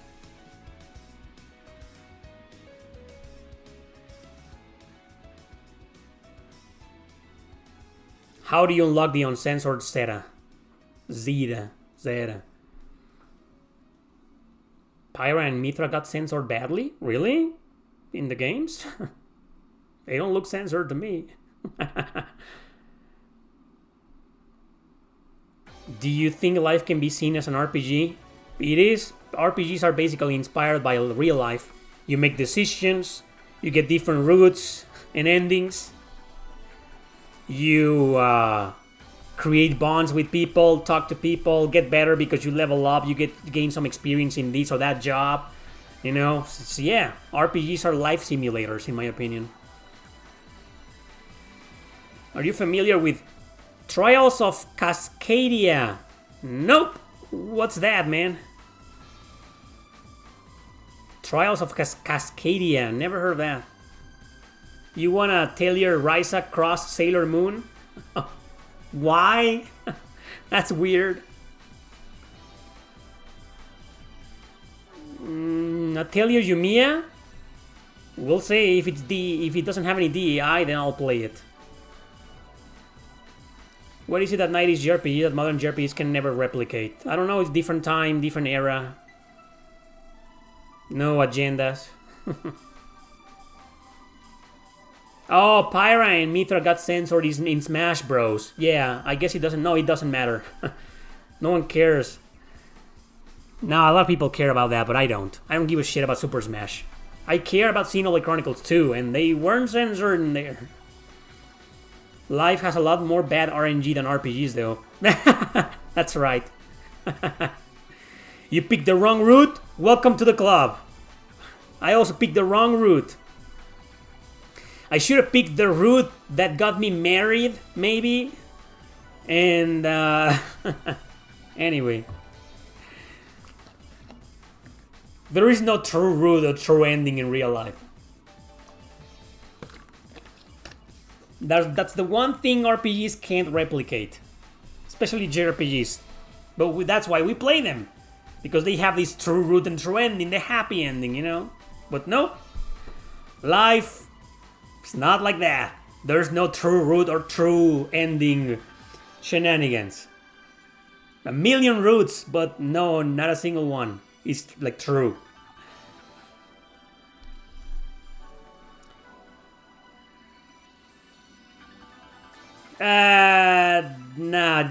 No, Yum Yum. That's just you, man. Imagine if it were like Cold Steel 4 where you just go through a portal to get the true ending, basically. In your opinion, do you think the only circumstances to remake a game is it's an unknown game like Evolution Worlds?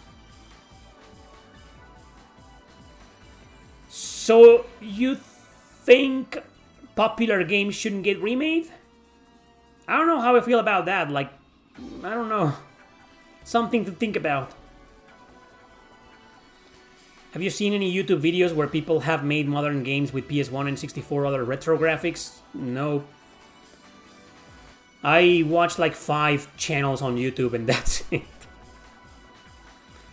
Trials of Cascadia is made by Lunesi Studios, releasing Q4 of 2025. Is that an indie game? And is Lunesi Studios woke? If it is, then forget it. I have no interest on it. Hard to know, even with indie games, it's hard to know, you know, nowadays. I don't trust anybody. Any studios.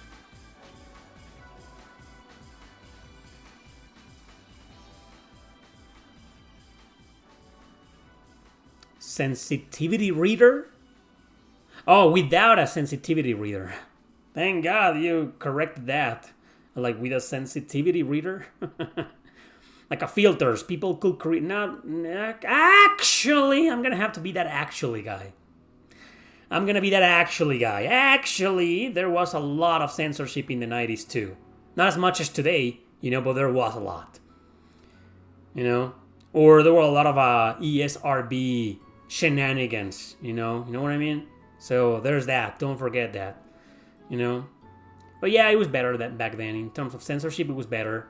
There was a lot of censorship, but it was better. It was still better. I'd rather have that censorship than today's censorship.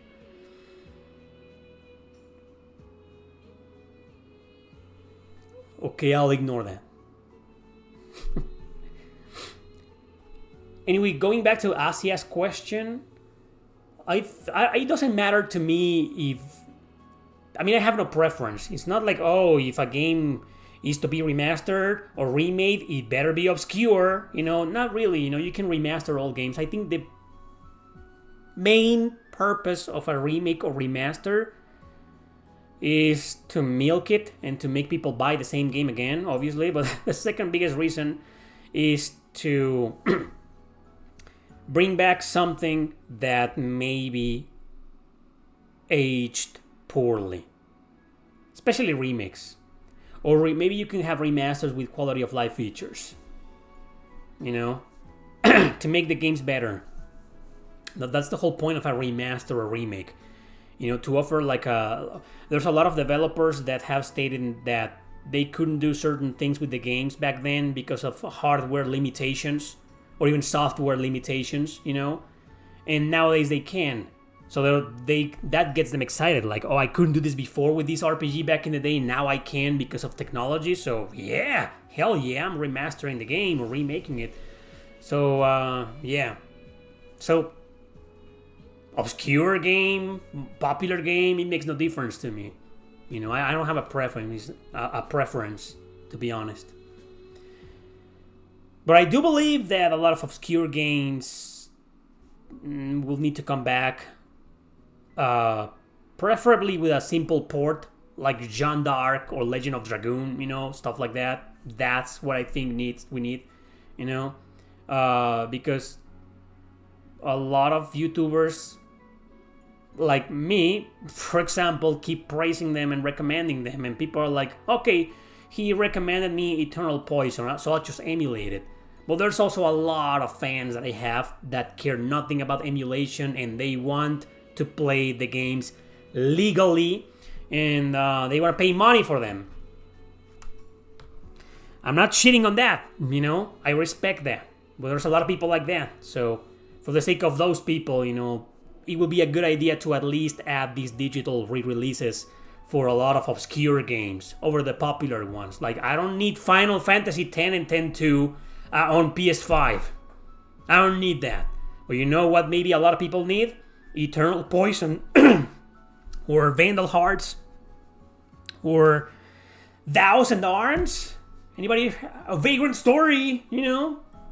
Like, I don't like Vagrant Story, but I think a lot of people do. So, Vagrant Story, you know what I mean? So, that's my answer. Yum, thanks a bunch for the super chat. Still prefer Risa transform into clothes like Sailor Moon and watch Senran Kagura or Neptunia. I know you wanted to. No, man, I don't like Neptunia, but I'd rather play Senran Kagura than Atelier Risa with Sailor Moon outfits. Well, if you're referring to the miniskirt, sure. That'll be super sexy on Risa. But that's the magical girl outfit, and like... And then, anyway, going back, that's the reason why I will stream games like Cartia, Thousand Arms, and others this month here on YouTube. Just for this month. Starting February, I'll go back to normal. Alchi38. I couldn't agree more. Odin's Sphere Leaf Thrush series, the best fucking remaster ever created. I agree with that. That's like the best number one. If I ever make a video about the best remasters, actually I did about a year ago, but that was a huge compilation with a crap ton of them. But if I ever made a top 10 remasters, not remix, remasters, just remasters, Odin Sphere will be number one. It's fucking perfection. Perfection, man.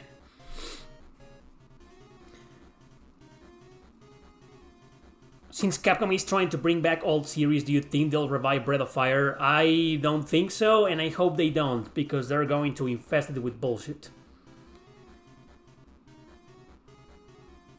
I already answered that. Takahashi originally said Xenoblade Chronicles X couldn't be on the Switch due to performance reasons. Exactly. We all remember that.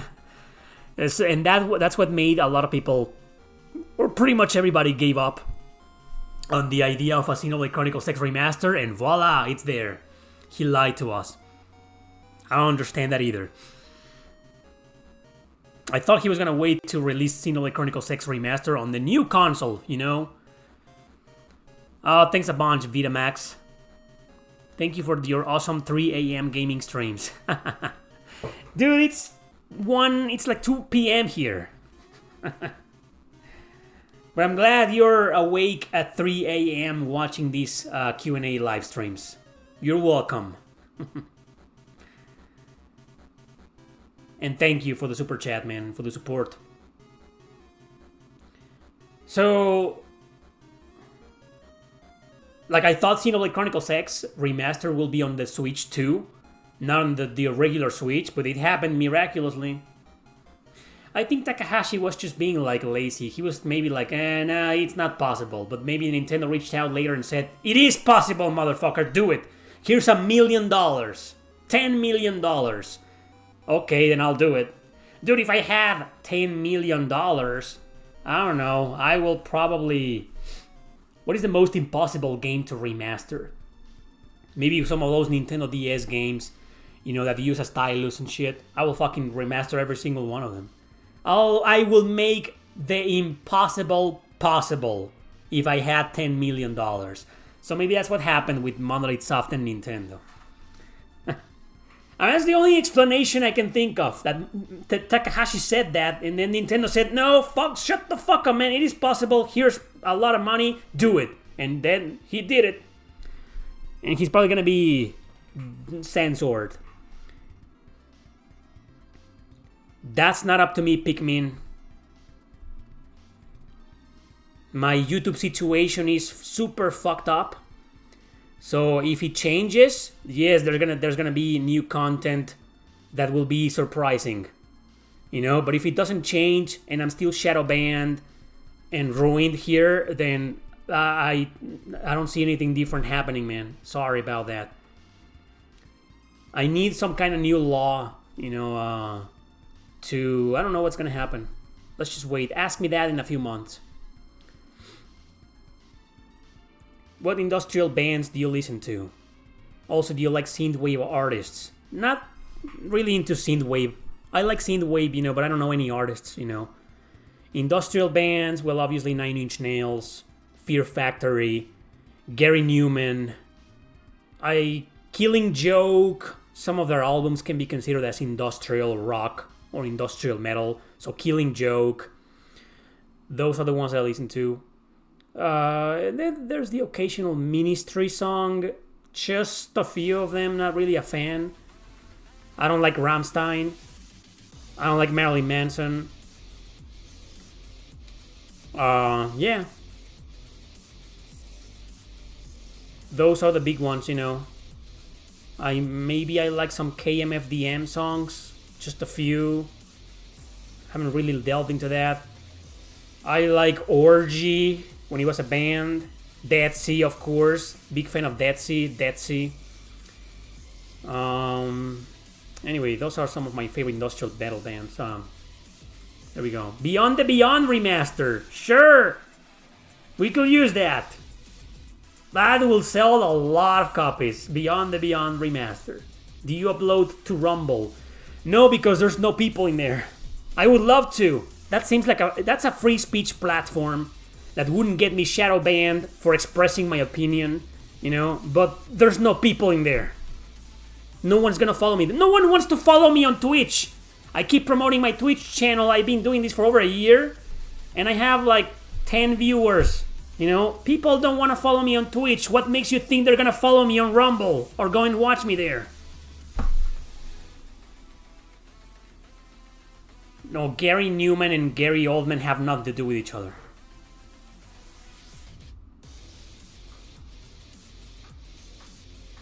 Well, Xenoblade Chronicles X Remaster is not gonna be a day one for me. No game is. Oh, you also like orgies? I don't.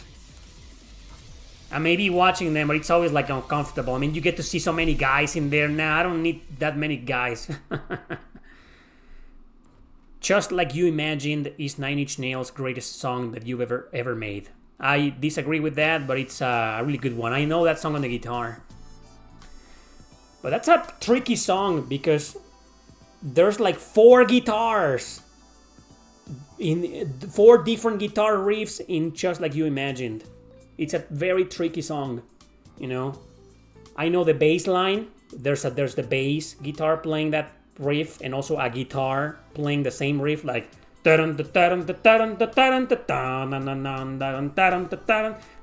easy. And then there's this fucking riff, that's very synthesized, like hard to pull off.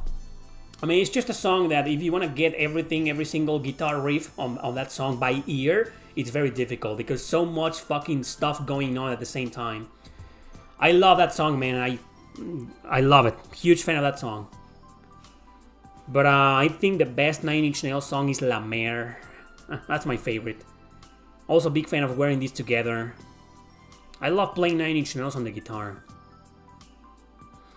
Are you a fan of HD2D remix like Alive Alive? I love the HD2D live style. I love that. And yeah, I'm a big fan of those, some of them. Ubisoft is probably going to bankrupt this year, hopefully. I wouldn't say probably, I will say hopefully. Fingers crossed that company disappears from the face of the earth. Twitch is worse than YouTube. In some things, yeah.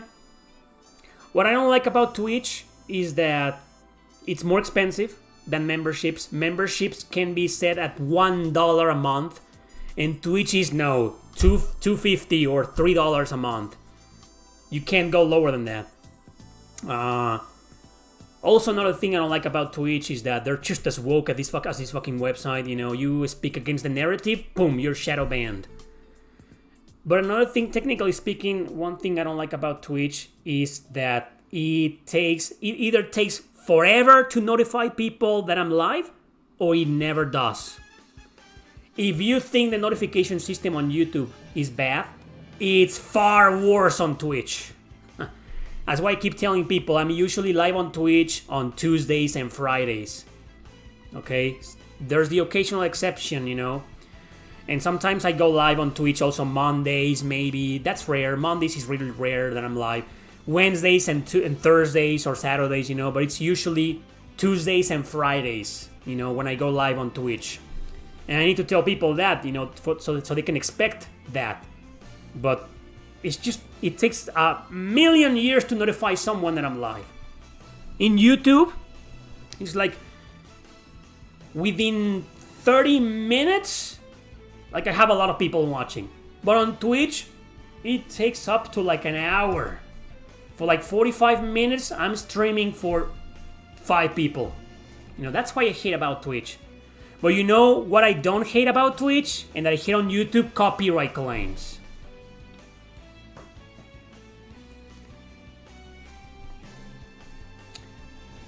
I just got one for my Vagrant story from last night. Well, it's in Spanish, but it's there. For a song called Dullahan. The owners of the content, Latin author, whatever, you know, I maybe you can't see shit, you know, but I got an email, you know, it's just bullshit. Copyright claim for this, copyright claim for that. Thankfully, YouTube has an option to remove the song for most case scenarios, you know, and they edit the song out. They mute the song without muting my voice, so that's great. That wasn't possible years ago. You had to either delete the entire stream or fight it out, send a claim, the claim back. I forget the name of the word in English, but you could fight back, with a company. But nowadays, YouTube gives you the option of removing the song without removing your narration. And that's great. Thank you, YouTube, for doing that. That was fucking great, glorious. And that's fixed a lot of issues on streaming on YouTube. And it's one of the reasons why I came back. Because before, one of the reasons why I quit YouTube years ago, streaming, it was because of that. It was fucking copyright this, copyright that every month. It's horseshit. But now they give you that choice to mute the song, so that's better. I mean, you still get a lot of copyright claims, but they give you that option. That was genius. But Twitch has nothing of that. Never. Of all the time that I've been streaming on Twitch, I have never gotten a single copyright claim. From any song, any music, any theme, any opening, cinematic, nothing. And in Twitch, you can still get away with a lot of kinky stuff and sexy stuff that you can on YouTube. I uploaded that PS2 stream on YouTube. I made it members only. For the members here, I made a stream on Twitch some weeks ago called Obscure Sexy PS2 Games with a Bad Reputation. Okay? So I uploaded that to YouTube, and I was already planning on uploading it to members only because I knew it would get demonetized. And it got demonetized. It's too sexy for YouTube. But you can do a lot of sexy stuff on Twitch. You can get away with that on Twitch. Not all of it. Twitch has a list of banned games. But I made a full playthrough of Mirror 2 on Twitch last year ago. No problems whatsoever. And I stream a lot of sexy stuff on Twitch. No problem. I do that here on YouTube, I get demonetized. So, both platforms have their ups and downs, One platform is better at some things than the other, and also vice versa. Both platforms are full of problems, But yeah, it depends. What's my Spanish channel? Discusión Gamer. It's very hard to grow on Twitch. The algorithm doesn't help a lot. That's everywhere.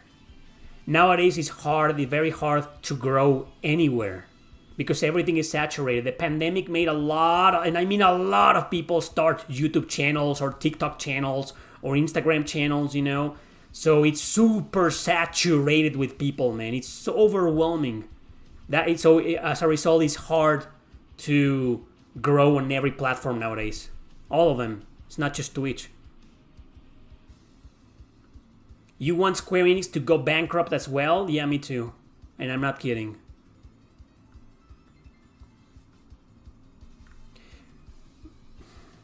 Twitch has gone downhill massively the past few years. You don't use it at all anymore. One of the biggest reasons why I'm using Twitch is because I've had a really spicy relationship with YouTube over the past few years. And I'm always afraid that at some point they're going to demonetize my entire channel and I will have nowhere to go except Twitch. So that's why it's important for me to keep Twitch alive. That's one of the reasons why I'm on Twitch. Maybe I shouldn't be, because I barely make any money there. But I do. And even if it's like $50, I need those $50, And I need to be there. I need to keep Twitch alive in case something happens to me here on YouTube. Well then subscribe, Charles Vermillion. People don't subscribe anymore. I have a lot of fans that aren't subscribed to any of my channels and they watch me. Please subscribe. I hear Twitch takes less from donations than YouTube. That's another great... No, well, not really. Actually, they take more.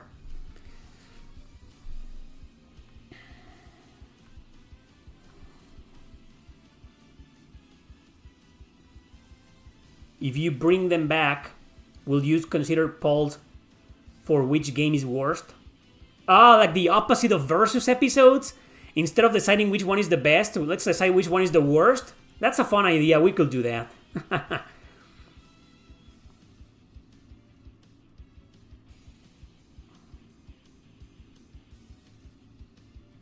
I don't know about those games, man. I haven't played Wild Hearts, Wulong, but I think they have some DEI, so I don't care about them.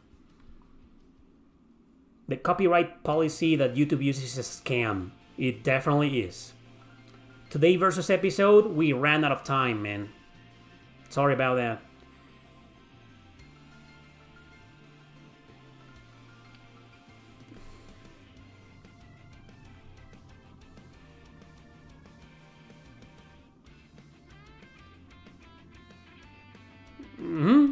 That's true, Yum Yum.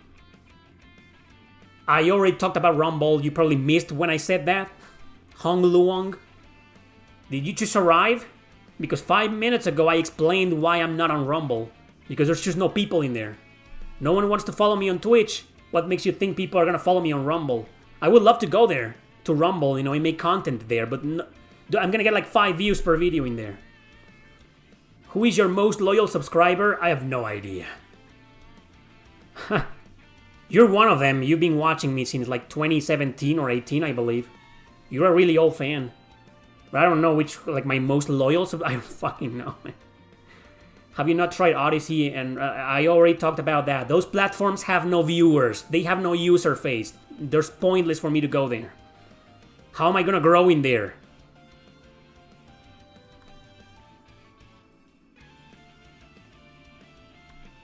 That's right, Yum Yum. That could be a reason. Twitch pays more, and they pay a lot of money to companies, so they don't send copyright claims. Maybe that's why, okay. That's an interesting theory. How about we do it later? Yeah, which RPG is worse? Yeah, we could start a series of versus episodes deciding which game is the worst. You don't want Square Enix to go bankrupt. I do.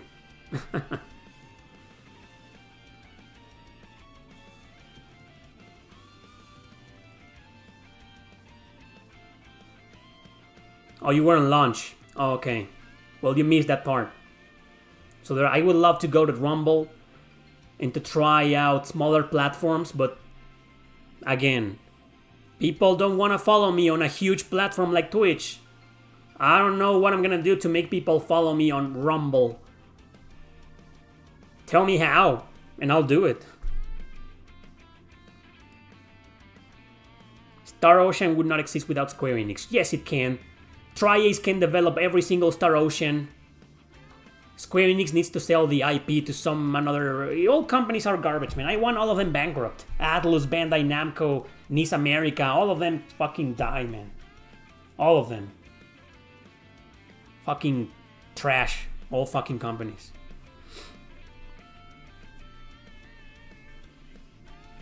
Cinemassacre? Oh, come on. I've seen those videos.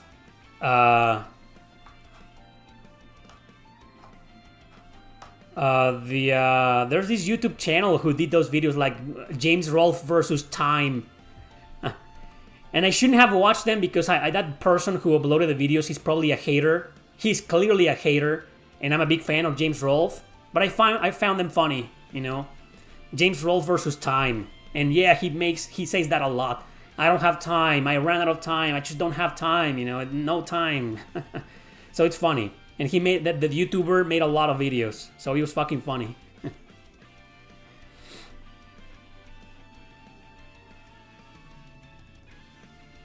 Exactly, Pikmin.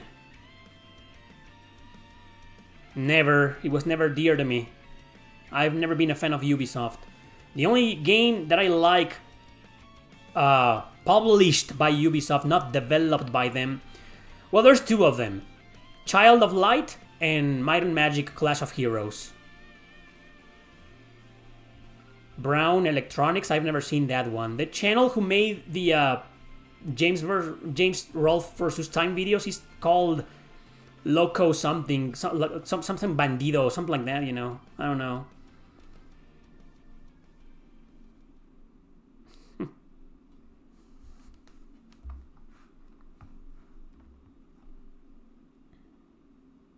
I've never been a fan of Nostalgia Critic.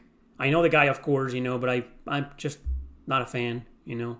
I don't find him funny. Stellar Blade is pretty based, so maybe they will make a JRPG. What? Stellar Blade is an action RPG from Korea, South Korea.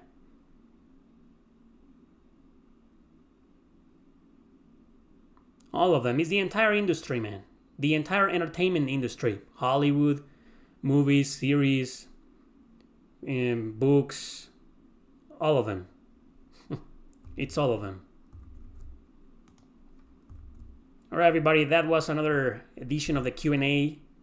Thank you so much for watching. I'm out. I'm out of here.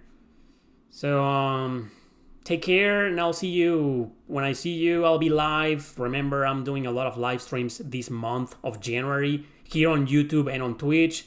Follow me whenever it pleases you, wherever it pleases you. So I'll see you soon with another stream. Thanks for watching, and see you next time. Bye.